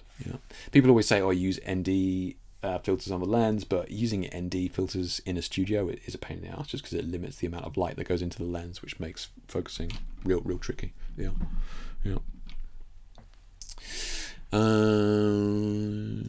Okay. So that's that. I'll just check that is. Yeah, it's off. Just check my phone. Phone's just not showing anything. I was also afraid that somebody was gonna send something spicy to my phone. Usually it's something that Wayne would do. Real quick, I just want to talk about this. This is a little bit nerdy, but as soon as we've got you here, I want to shout out a book that I'm reading right now called The Invisible Universe by Matthew Bothwell. And this is like a science physics book, but it does spend a lot of time talking about light and black holes and all that sort of stuff as well, and dark matter and that sort of stuff. So bear with it. But the start of it talks about light and how light is perceived by us and that sort of thing. And it's kind of fascinating because he talked a lot about visible light, like the visible light spectrum of what we can see versus to what's actually out there, right? And he where is my, here we go. So visible light, yeah. So this is what we see, and then this is all the other stuff, right, that is out there that we can't see. So always kind of I'm always kind of interested by that. People talk about, I don't know, like it's been a while since we've invented a new color, right? I just find it wild that there is other stuff out there that we aren't able to see as it is, but that there are more colors out there, even though like our gamut of like millions of colors is huge. It's still only a sliver. Anyway, he goes on to in this book to go, visible light is 1 octave on a piano. So we got what, I'm not a musician, but what, 88 keys or something like that, and you got 1 octave is the visible range of light, and then all the light is equivalent to 9 full pianos, right? So this is what we're talking about here, is a full piano, right? And like an octave is from C to C, right? So just this small section here. So that's what we can see, right? And then I just mocked this up. This is what we can see. This is all the other light that's out there. This is what we can see. Like all the millions of colors that we can see, and it still only amounts to that. Isn't that fucking wild? Like it's to me, that's crazy. So yeah, he does a very good job with this book. I highly recommend it. Invisible Universe. Not too long. He talks, you know, to a layman like me, he gets it across. So yeah, if you get a chance, it's on Audible and that sort of thing as well. Chuck it on. Yeah, very, very good book. Fascinating look at light for sure. Yeah.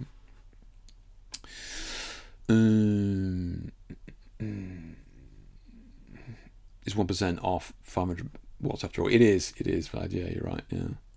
Trippy Vibe. If it has quantum physics, I'm in or out on all 3 stages. Honestly, he does. Obviously, it is in there, but he does a very good job. Yeah. Yeah, it is. I think it's mind blowing, Kat. I think it's mind blowing. Yeah, thank you for being an uber nerd with me. Yeah, people are still reading. Jesus Christ. Yeah, read the room, Jake. Read the room. All right, guys. So that's the news and topics that I wanted to talk about today. Actually, like, you know, it's good. You know, it's great that Carlo reached out, able to have a little look at that. It's a bit of a bonus. Retouch for me, I think you guys called it. They reached out to me and said they want to send me a copy of that. So maybe we can have a play with Retouch for me on stream next time. I know a bunch of you are playing around with these AI retouching softwares. There was another one. What was it called as well? Apathy. That's right, Apathy. So yeah. So you know, there are certainly more people out there than I thought looking at the streams, which is cool. Yeah, it's good to play with new things, to see new things on here. So it's good. Right. Let's come out of here. Let's find. Oh shit, we got to talk about Paris. Christ, we've gone on a long time. We'll talk about Paris. I was just about to look at your images. So real quick, last week in Paris, went out, had an exhibition, had a design agency get in touch many months ago about exhibiting my work on the side of this building here in the middle of Paris. And backwards and forwards, managed to get it sorted out with you know, terms and all that sort of stuff. It's all cool. And sent over the images, and yeah, so I went out there to see it last week with my wife, and I gotta be honest, guys, it was fucking wild, right? I've been doing this a long time, you know, and without blowing my own trumpet, but you know, we've had, you know, album covers and movie posters and books and all this sort of, you know, magazines and all this sort of shit, and like, it's cool and stuff. Don't get me wrong, it is cool, but like seeing this is 3 stories high, by the way. This thing is fucking massive, and it's like, seeing this was just nuts. And let me just find a couple more shots. Where are they?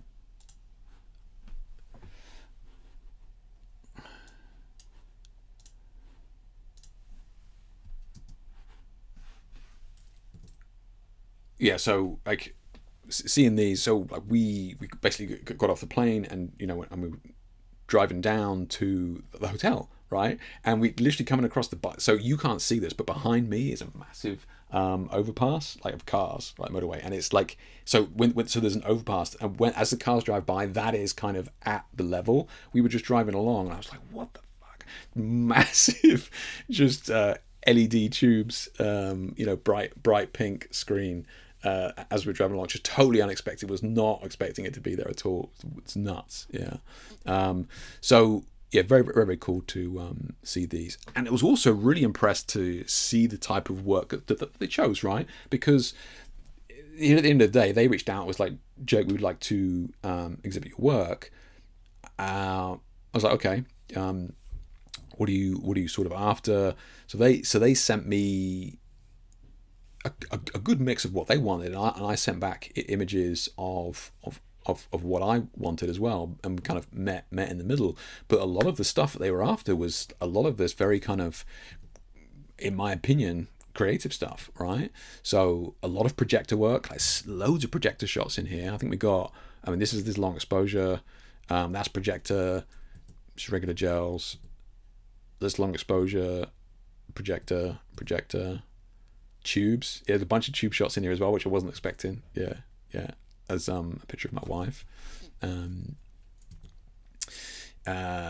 Projector, all right. Just regular gels. Love that. Yeah, love that one. Tubes. Yeah, long exposure. So, like, some of these were very. I was, very kind of impressed that they went for them because a bunch of these are pretty arty-farty for sure.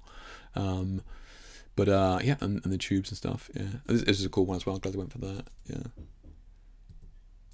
So I think originally it was only supposed to be like 8, maybe 10 images or something like that, and it turned out it was like 16 images they went for. So it was on a loop, and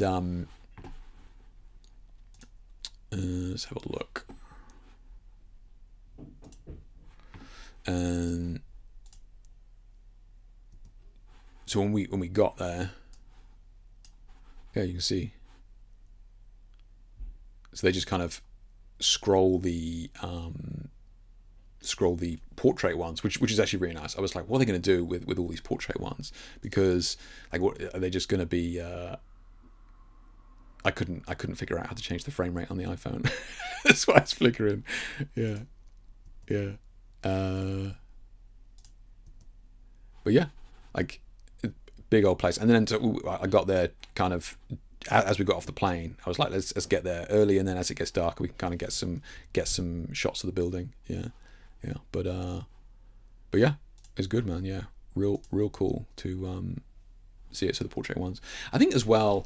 Just one last thing on this before I move on. I think one thing that was kind of really cool for me was the fact that the images were kind of untouched, like it's as you would expect them to be exhibited. So what I mean by that is, like, movie posters or something like that, they're all kind of a bunch of images are just merged together. Like album covers, they're just cropped in and whatever, they're adding effects. Did an album cover a couple of years ago and they just completely inverted the colors and all that sort of stuff, or it's got text over it and yada yada. This, like, I gotta say, in terms of being a cocky artist, self-centered artist, it was great to see these images untouched, right, unspoiled by graphic designers with all the crap on them. So I personally think they did a phenomenal job, and that screen is so bright, and I mean it is crazy bright. It's like that. I think there's one of them here, like this one where it's just all white. So we were there when it got dark. That thing is like illuminating the road. It's so bright. Yeah, it's crazy. It's just, I don't think we got anything else. Oh, as we were leaving, yeah, you can see, yeah. So we're kind of up on the like the road up here as well, yeah. But yeah, very very very cool. It just absolutely incredible experience. Really really happy that it kind of all went through, all went through well as well. I was fully like. I was nervous as hell traveling out there. I was like, "There's no way this is going to go off without a hitch," but yeah, it was all good. It's all good, thankfully. Yeah, so very very cool.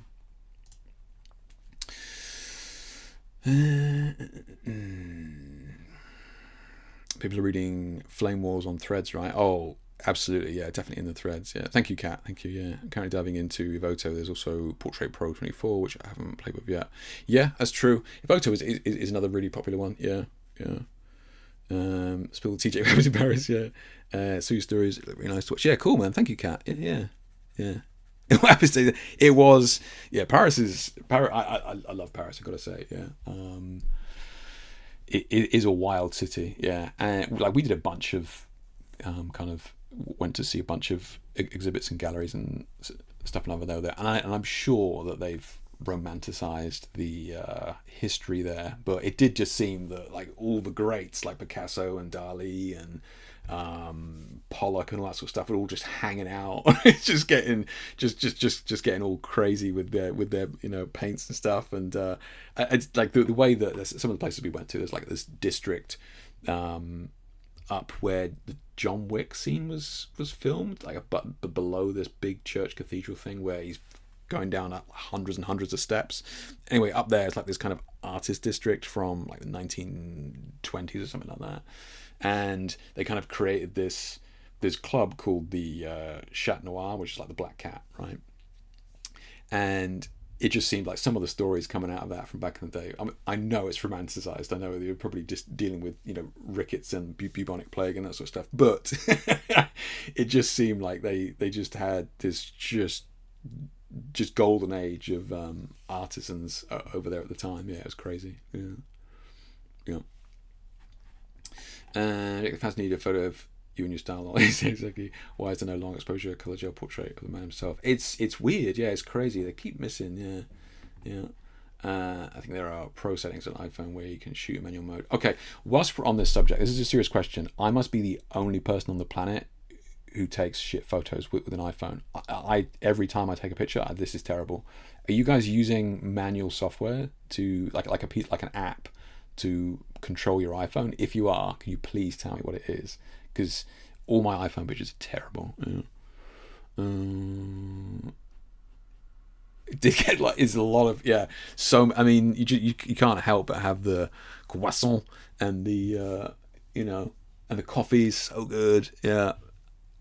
And Android with decent camera, you're right, Paul. Yeah. And there's also no fat people in Paris, right? And I noticed that I felt very fat when I was over there. Like they don't like everybody over there is just elegant, It's just like middle-aged men still looking slim. I was like, what is the secret? It must be the food they're eating, yeah. And just a glass of wine a day. I don't know. Not an iPhone, but my solution was to get a pocket camera. Makes sense, Vlad. Yeah. Yeah, I think an app like that does exist, but I just use the basic camera on the phone, just edit it on. Yeah, I can't, it just looks terrible. It always, like the white balance is horrendous on it. I can't manually control the white balance, and I can't darken something down. It takes ages. I think it's fucking terrible. Yeah. Eat real food in Paris. Yeah, not like it's, we got back and it's just, we bought bread and it was just like, oh, I don't want to eat this. Gross. All right, that's enough Parisian love. Let's get on with the stream here. Let's look at your images. Let's give this a quick refresh. Flashbang myself, thanks.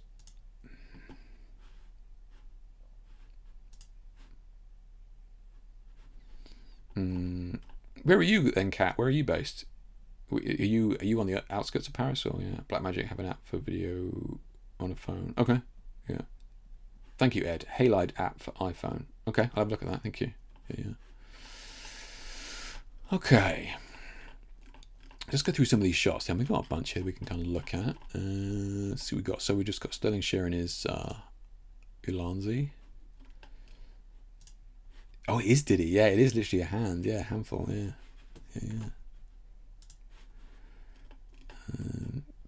Both lights set to. What? You are kidding me, Sterling. Both lights set to 180, hue and saturation 100%. What? This is the issue, like with RGB, right? I mean, there's no way, Sterling. They must. That's completely different. That's wild. In Stoke-on-Trent, but I'm French. Oh, okay. Used to live in Paris for a few years. Oh, nice. Okay. Yeah. I mean, yeah. I mean, granted, it was terrible, like miserable cold, but yeah, it's beautiful city, yeah, yeah.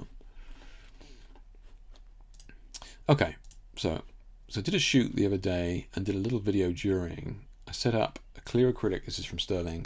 Clear acrylic tray above her in her water. Put 150-watt constant light with a snoot shooting down through it onto her. Had the hair and makeup, used a slight finger movement to create ripples. Nice. Stood on a ladder and extended my arms with the camera over her and shot. Nice. There were 2 wands on either side of the acrylic tray, color graded in the video. Okay. Wait, what? That's awesome. That ripple effect is in camera? That's awesome, man. That's so cool. Nailed it. She actually looks underwater there. That's nuts. Yeah, especially with the slow-mo. You nailed it, man. Really cool. Really cool. Yeah, good stuff. Oh, here we go. Oh man, the end result is just incredible, and then is always the way. It's so scuffed, like the BTS. Oh, Jay, why don't you share BTS? You don't want to see the BTS. Like, you don't want to see the BTS. It's just people hanging off stuff, and yeah, this is brilliant. Yeah, this is the real photographer life that people don't see. I love it. Really effective though, man. Yeah, he did an awesome job. Yeah, nailed it. Really cool. Yeah, good stuff. Yeah, good stuff. Yeah. I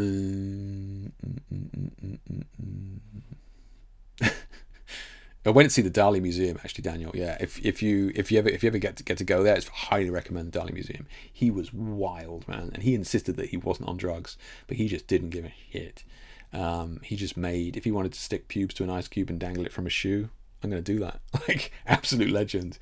You don't get artists like that anymore.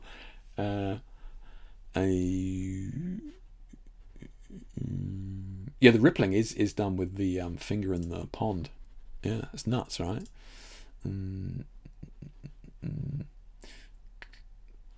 She gave me an AI inspiration image. It like, for a second it did look a bit AI, but it's slow-mo, right? Yeah. They use this trick a lot in like music videos. Really cool. Okay, yeah, the hard light with the ripples, I could see that. Yeah. Jankiest. I know, right? I love it, man. This is what I come to see, man. This stuff, I love this. This is the reality, right?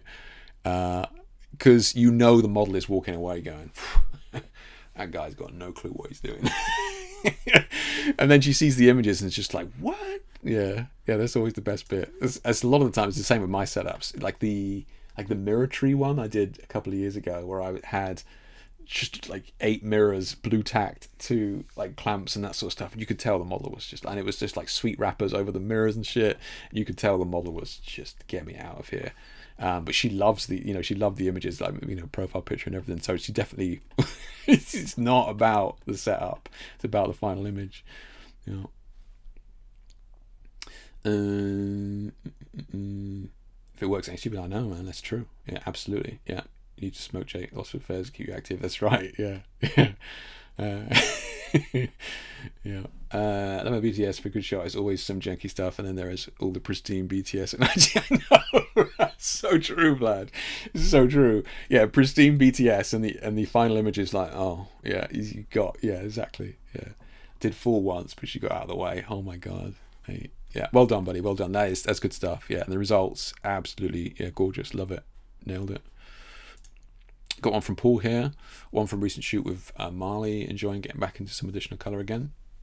This is clean, Paul. Yeah, really clean. Yeah, the skin's looking gorgeous here.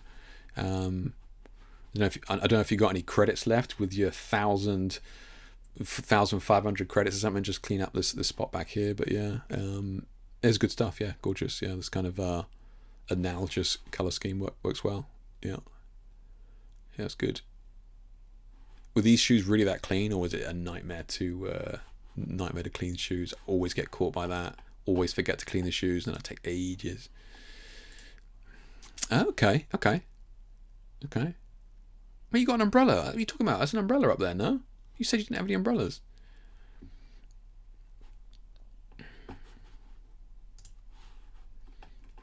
Good stuff. I feel like this I don't know if you're interested, or it's just time wise or anything like that. I feel like we could kind of just cheat a little bit and just bring in more of this color here, so it kind of transitions more than just going into the going into the white, as it were. But I mean, it's fine for the client for sure. BTS in the comments, yeah, new shoot. Oh, gotcha. Yeah, I said I used it one recently. You did. Okay, fair enough. Yeah, that was it. Okay. And you did say you included it in the shots. You did, yeah. Jamie playing it safe, which is a weird thing to say when your client is a Dom. Yeah. Okay. But playing it safe with red lights because of me trying out Evoto for retouching. Oh, okay. One EOS Pro as key, so up here on the face. From Jake's presets from a side fill, and 2 Neos set to Jake's blue-green preset. Okay. Oh yeah, nice. Yeah, I don't remember the names at the end. I don't either. I forgot I gave them names. Yeah.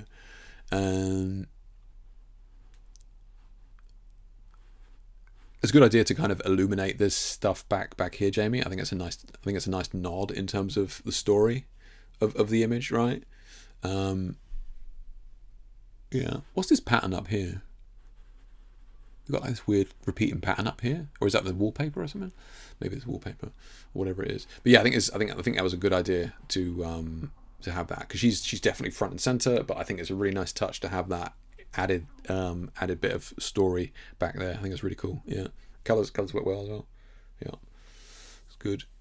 Difficult to light this outfit as well. And again, I think you've got the balance right. I don't think you need to light the legs because it's not as important, but you've carve them out against the dark background with these colors. I think you've done a good job with that. Yeah. I probably just retouch out this white point here. Take 2 seconds, but if you got if you got any credits, Paul's got some if you need some. But yeah, just kind of buzz that out in there. Yeah, it's good though. It's good. Yeah, Harry, what are your first impressions of Evoto then? What do you think? Usable? Too strong? Dial it back? Yeah. That wallpaper did my head in. Yeah, I can see. Yeah. Yeah. Okay. Oh, Daniel's in here. Nice. Daniel, how long have you been shooting? Because you haven't been shooting that long, right, Daniel? I think I remember the previous stream you said you hadn't been shooting that long. I wasn't lying or being humble when I said I was a complete noob. Oh, here you go, yeah. My model Bob with Beauty Dish. Isn't he lovely? Trying to work checkerboard effect with background. Okay, so you're kind of playing with it. Is this one of the punching gym dolls or whatever it is, like kickboxing gym buddies or something? Because that image is cursed. So you're going for the checkerboard effect with the background, right? So you're going light here, and then we're trying to drift off into shadow, and then you're trying to have light behind to kind of match that shadow, right? So that it goes from light to shadow to light to shadow on the background. Look, I think it's really well done for what you're trying to do. So we got the light here and it's dark here, and then just as it transitions into the shadow, we have that light there carved out back there. Like, job done. Yeah. And what is this back here? Is this just a white sheet, or what is this supposed to be? Yeah. But I think you definitely achieved the checkerboard effect. Yeah. You like the light in the mirror? Okay, fair enough, man. Yeah. Evoto is good. Just have to show restraint at times, but it's not a complete solution. Photoshop to finesse. Yeah, I mean, yes, that's fair enough. Obviously it's a lot less than Photoshop, right? Yeah, cutting down a lot of my editing time. Nice, good for you, man. Good for you. I tried with those previous images I shared. I can't help myself. Yeah.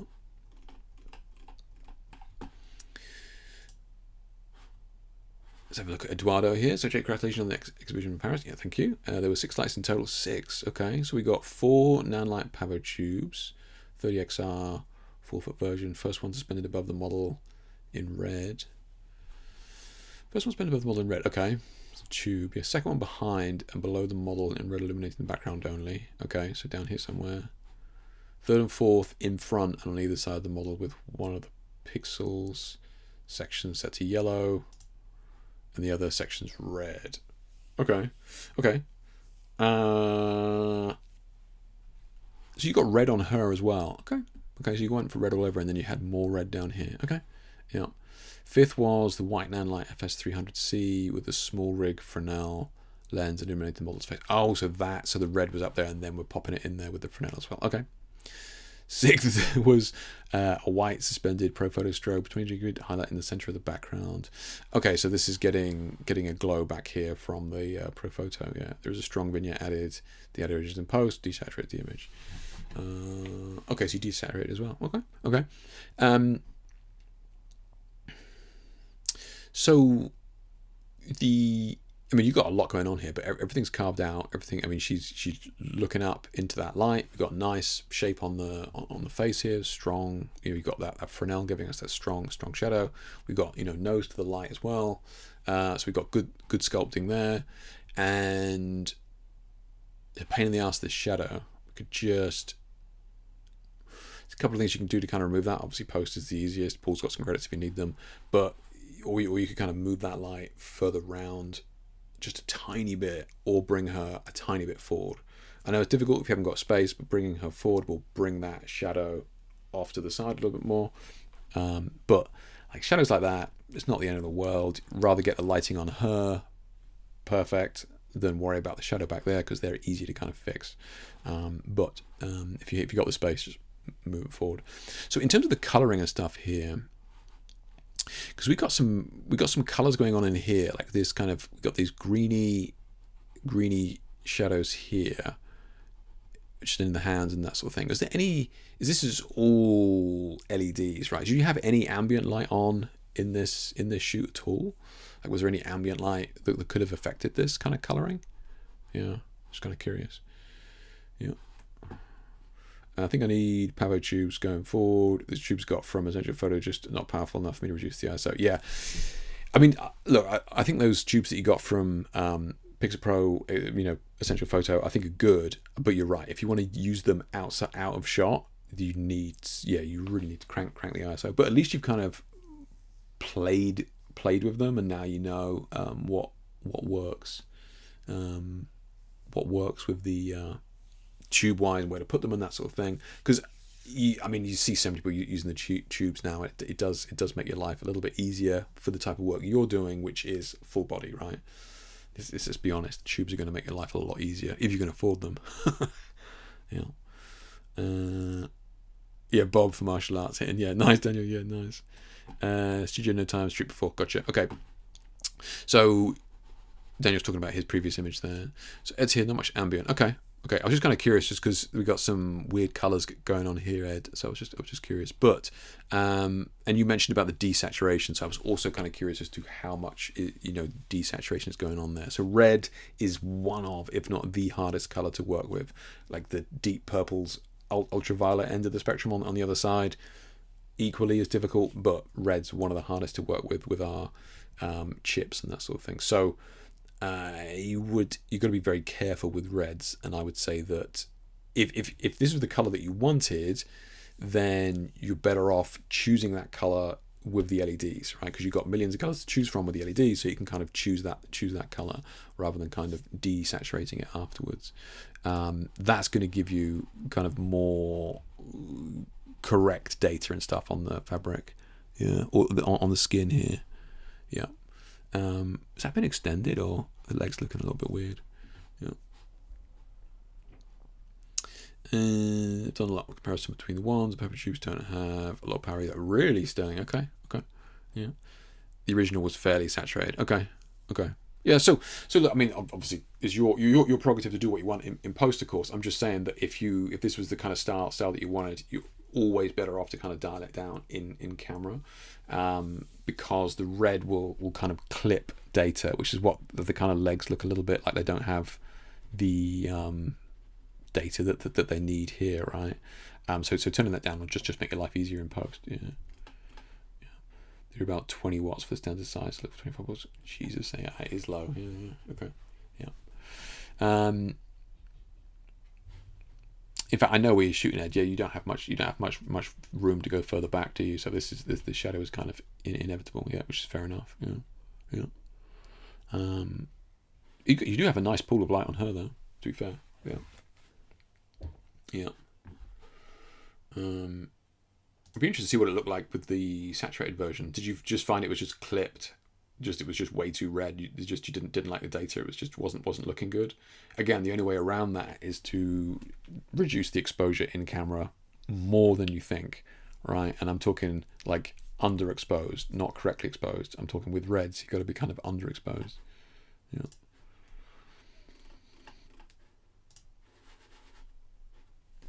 It's looking good, Edgar, like this. A photo taken with Sony A7R4 with the Zeiss 85. I used 4 Godox 8400 Pro Lights with color gels. Nice, man. Yeah, good stuff. Good stuff. A lot of color going on here. Mixing the reds and the blues. Yeah. So, look, I like I love that. This beautiful color, like sunset vibe on the background here. So what's happening here is that we have. I don't think you're in stream here, Ed. I don't know whether you are or not. But what's going on here is we are bringing. Are you using reds or are you actually using purples on her? I'm guessing you're using red. The reason I say that is because the colours we've got up here, and she's wearing red lingerie. I assume you would have gone with the red gels. Yeah, you are in here, Ed. Oh, nice. Okay. You're using red and blue, or are you using purple and blue? Yeah. The Pixelberry parts from the factory Godox. These ones, Daniel, are not like the ones that Jamie's talking about are like 50 quid, which are the ones that I was using in the shots you just saw that I showed you from Paris, but they're very dim, and they're not even Godox. They're just they are literally just Chinese brand. Yeah, use purple and blue. Oh, you did use purple and blue. Okay, cool. Okay.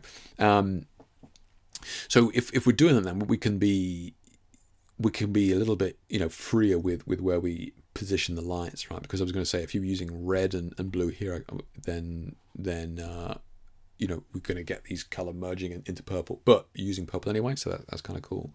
The only thing I would kind of say here is try and position the lights in a way that we can kind of clean up the face a little bit. So we've got, if we just kind of break this down into sections here, we've got, a little purple corner here on the nose, then we go to blue, then we've got purple here, and then we've got other sections here. So with these lights, let's have a look. Where's my brush? So with these lights, we got our background here, we got our model, and she's looking this way, right? Now at the moment, I'm not sure what modifiers you're using here, but we've got the lights kind of coming around a lot, so it's kind of hitting the nose. So if we're going to have a pose like that, I would tend to maybe try and shift the lights around a little bit more so that it cleans up that light on the subject. So now we kind of just have purple here, and then we can have the blue here, right? So it'll be nice blue on this side, and it'll keep those two lights separate. So it kind of cleans up a lot of the lighting that we would have on the face. Now, this is never a problem that you would run into with white light, right? So don't think you're doing anything wrong, because you're not. This is what a lot of people shoot like with white light. It's just when we use colors, namely two different colors, now we're going to start to see how these two colors can kind of fight with one another, and we get this kind of checkerboard effect on the face, which is what we're trying to avoid with cleaning up some of the light. So maybe just bring in that purple light a little bit further around, just to keep it off the nose there. Yeah.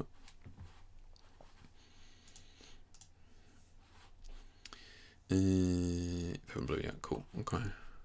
I love this kind of. I'm guessing this is kind of a little bit of spill back here with the purple and orange. You got orange on the background or yellow on the background maybe, and then this is just kind of spilling back there, which is nice. Yeah, I think it's nice. Hey, no worries, Edgar. This is a great shot. Really, really good. Really, really good. Yeah. And the things that I'm mentioning here, I am nitpicking. I really am. So don't think that I'm like, this is an excellent shot. It really is. I'm just nitpicking because I know you've shared images before. But yeah, and it's really unique to colored light. If this was white light, nobody would care. Yeah.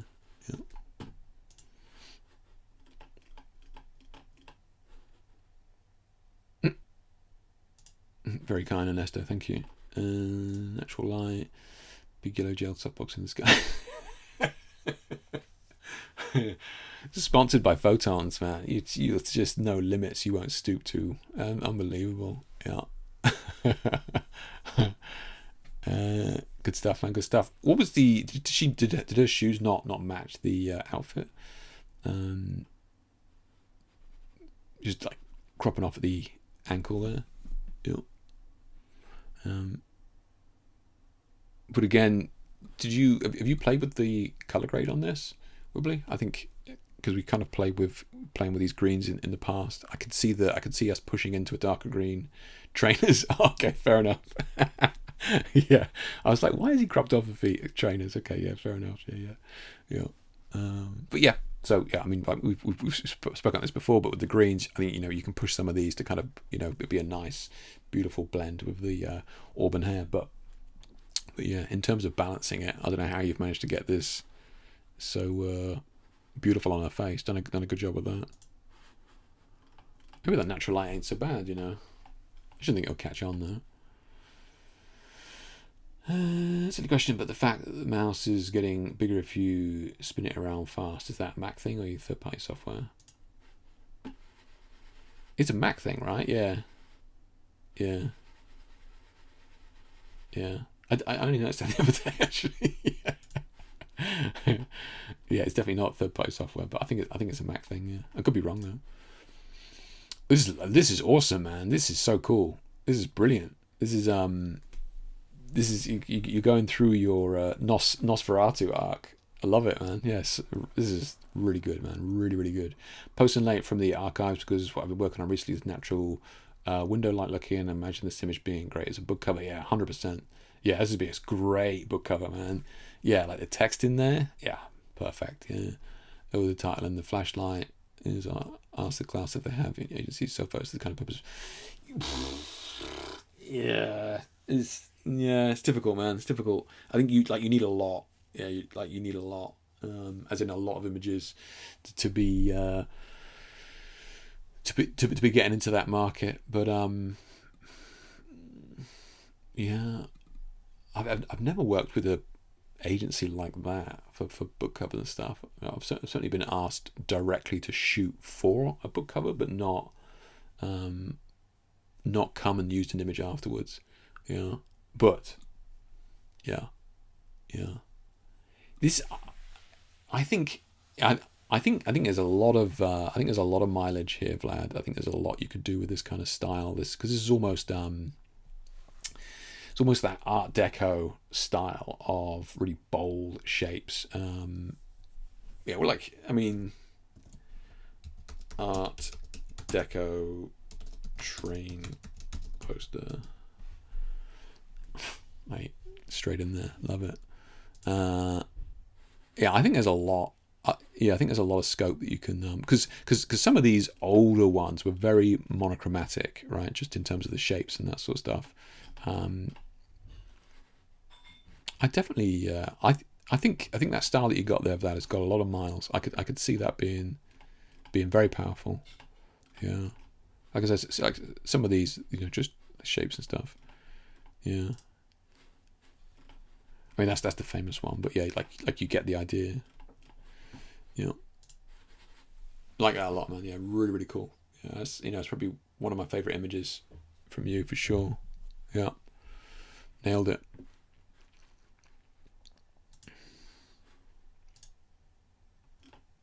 Oh, nice. Yeah. Oh, wicked, man.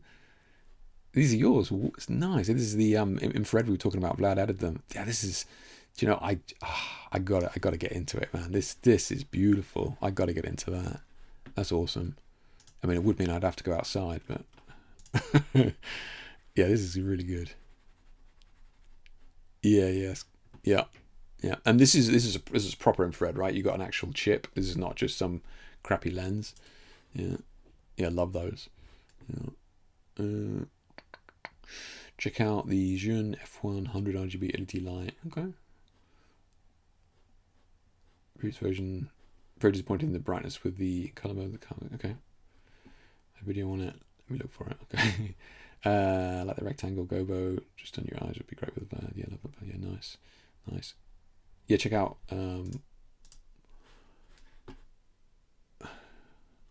He's muted. So I'll let you guys check that out. Otherwise, we'll just be stealing his views, right? So check it out when you get a chance. There's the link there. Otherwise, me watching it will just steal his views.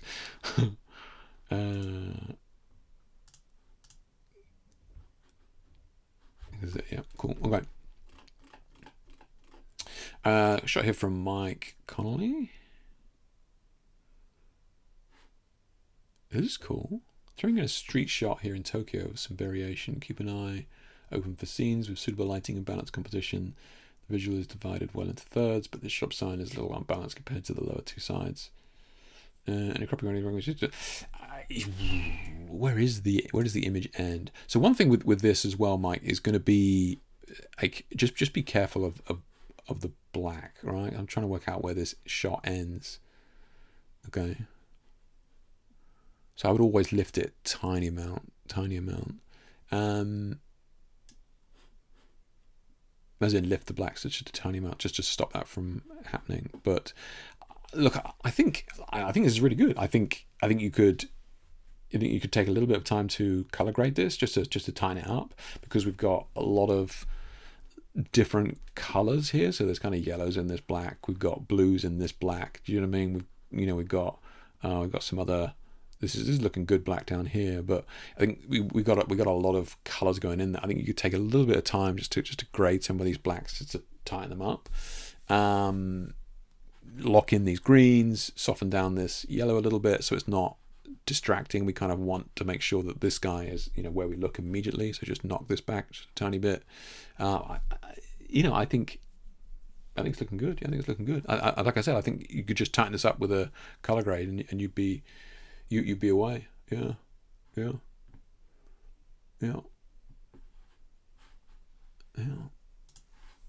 Running low on time this week, but if you remind me next time when we're in Photoshop, when I've got Photoshop open, I will have a play. Yeah.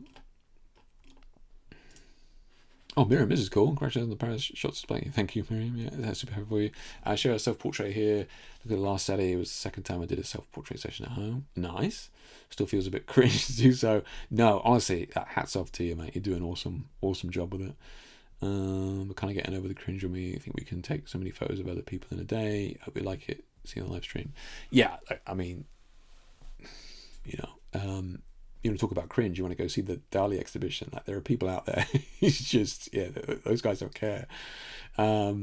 So yeah, no, I think it's awesome that you're doing it. But like, I'm talking a big game here, but I don't do it, right? I don't shoot self portraits, so I'm just going to admire you from afar.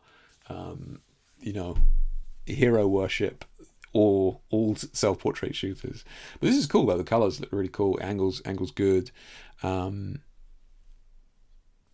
look, this kind of style is coming back. This kind of retro Y2K, maybe like 90s style is definitely coming back. Just this, we've got a lot of scuffed stuff going on here, which I actually really like. I'm sure it's added in post, or whether you got stuff on the lens or whatever, but like, this kind of raw style and contrast is on the rise. Colors as well. Yeah, it's good stuff. Yeah, very cool. I like the addition of the only kind of yellow in the shot is here in the eyes, which is kind of nice. Yeah.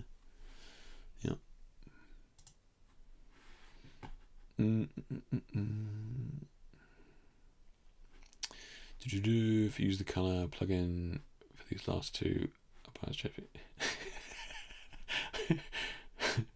yeah, the infrared is a Nikon D600 without the hot mirror and the red glass. Okay. So it is a special one, yeah, modified one. Loads of infrared tutorials, yeah, nice.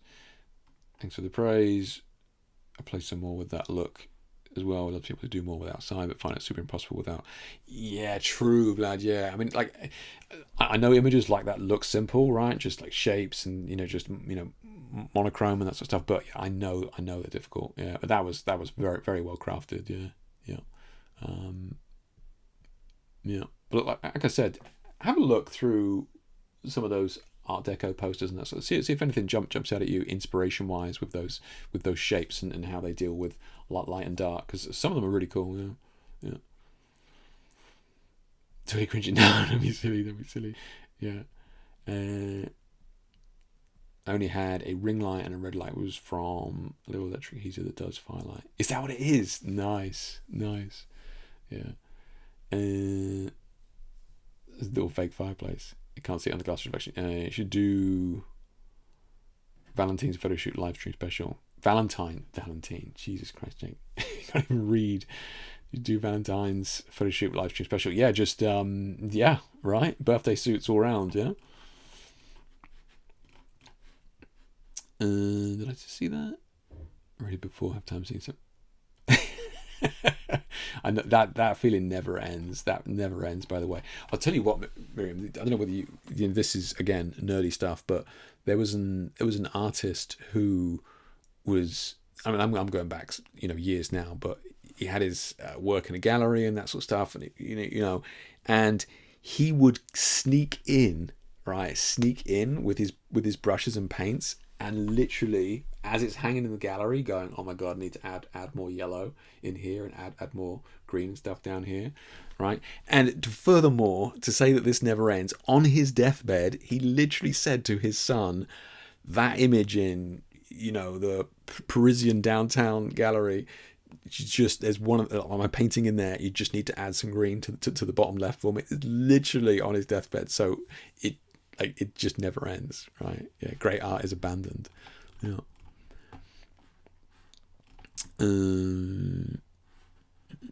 Okay, we got here. Stunner. Okay, some color picks for CC. You'll try to join stream as well. Shoot during semi-public event for cosplayers. Oh, nice. Okay. Photographers. Mortenberg. Had 2 lovely cosplayers from Baldur's Gate 3. Oh, nice. So we reenacted some friendly competition. Yeah.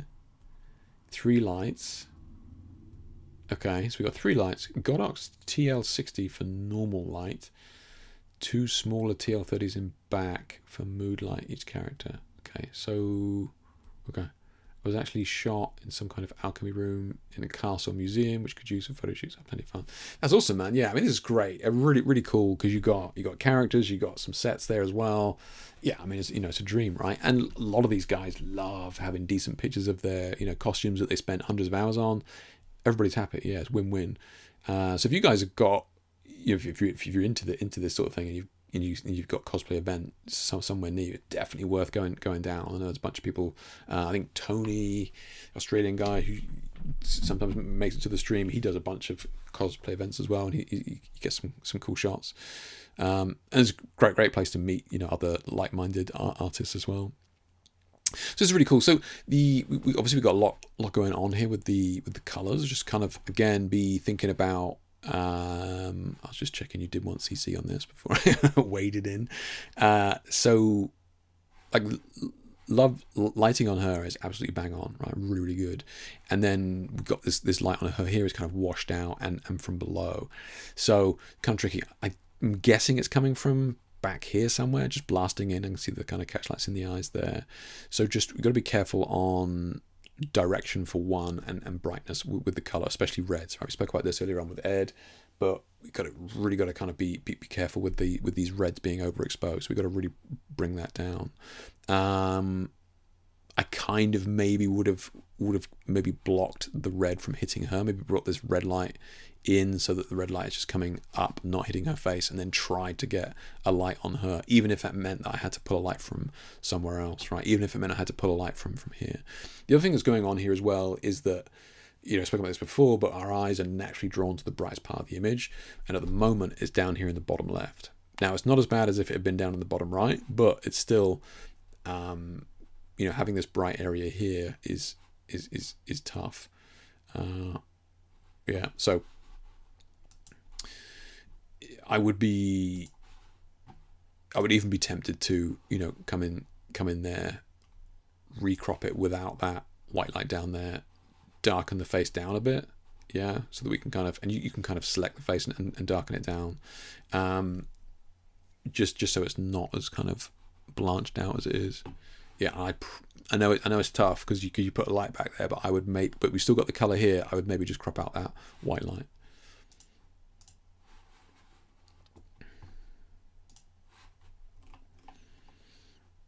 This is Francesco said about the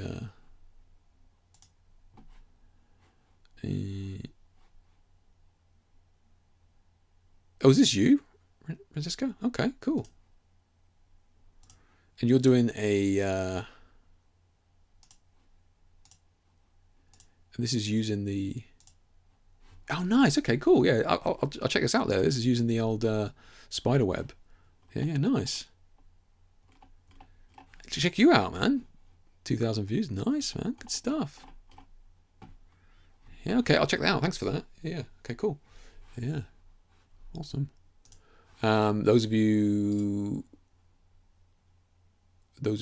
copy link address. Yeah, those of you who looking at that, Jesus.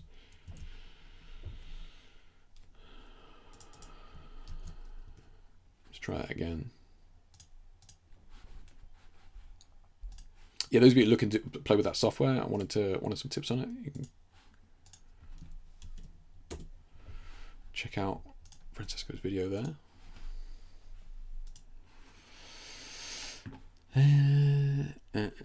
We got Daniel says, I admire your artwork masterpiece and my apologies for the random approach. Oh Christ. I'd love to purchase some of your artworks from my online project. It was available for sale. If yes, click on the username. Well, that sounds legit. Send me a telegram. So lastly we got Nigel here.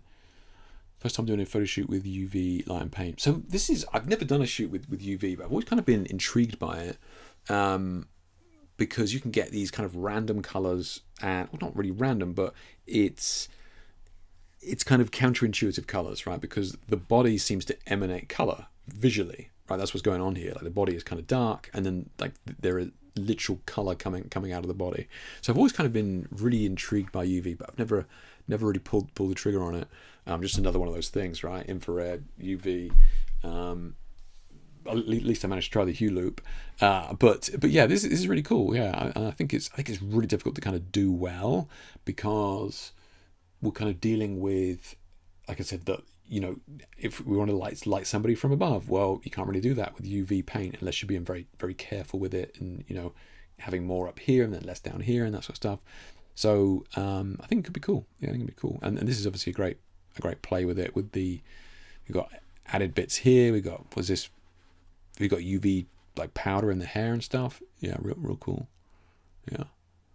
I think again we could honestly afford to crop in on this, Nigel. I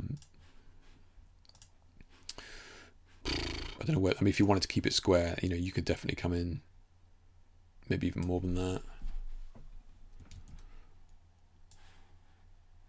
Because this is the energy right here, right? This is the energy. I know we got these swirly stuff a bit here, but this is what the action is. Yeah. Cool though. Yeah, very cool. Yeah. Incredible images, guys. And let's see what we got here in the comments. Yeah. I need to get friends with cosplayers, fantasy artwork. Yeah, I know, right? Is there one here, Jamie? Is there one in Birmingham? They do one up there or not? I don't know of any. Oh, they do Comic-Con up there, right? Is that as close as we get? Yeah. You sent me on an amazing track with the keywords Art Deco poster on Pinterest. Oh, nice, yeah. The search for perfection is all very well. To look for heaven is to live like hell. It's never finished but left. It's true. Yeah, it's true. Yeah, it's another good one. Yeah. Awesome, check it out. No link to this, but I've literally just been asked if I wanted to take photos for a band footage. That's awesome. That's okay. Congrats, man. That's awesome. That's really cool. Yeah, your work would be so good for band photos. Yeah, that'd be really good. I said yes, but I'm so scared I wasn't good enough to do the proper photo shoot before. I mean, like, honestly, you'll smash it. You smash it. Like, they've come to you because they've seen your work, right? They didn't just scroll through yellow pages. Excuse my age, and just pick you at random. Like, they've seen your work.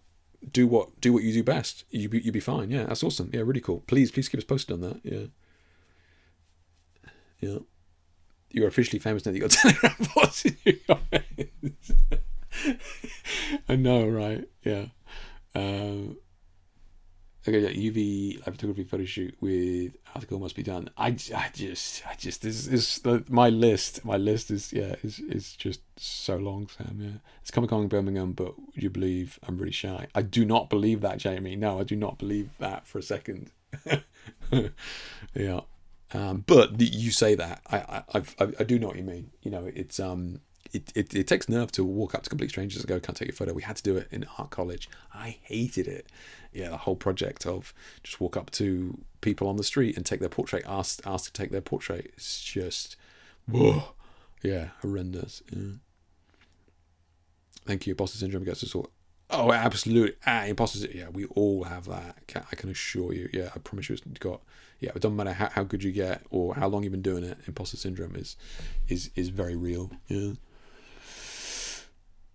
Guys, what a stream! You're absolutely incredible tonight. Again, I just I don't know what I'd do without you. Phenomenal. But joking aside, images are outstanding as always. I mean, just great images. Thank you to all of you guys who actually shared some BTS as well and some extra images. It's all good.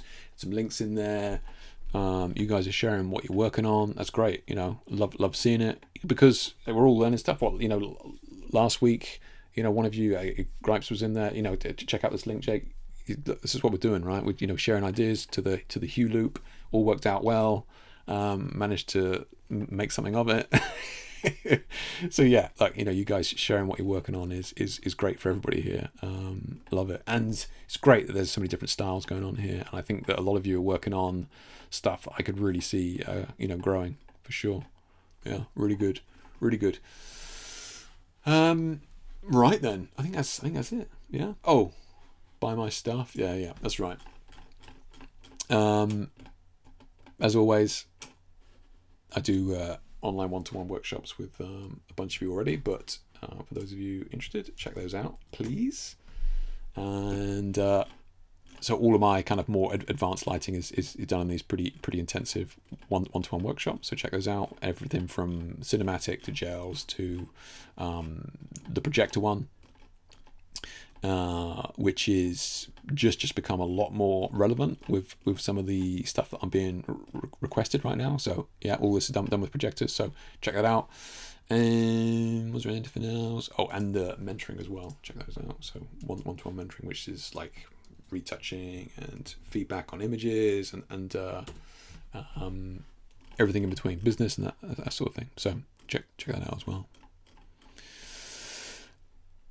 I think that's it. That is it. Yeah. Now I know nobody listens to me, but listen to Jamie. Like and subscribe. Do ring the bell. Otherwise, Jamie will be very angry. So make sure you do it. All right, and guys, it's been an absolute pleasure. Thank you everybody for tuning in. And try and do another one in 2 weeks. Try and have the Nanlite review out next week. Hopefully, yeah. But yeah, I shall chat to you then. All right, guys, take it easy. Love you lots. Bye.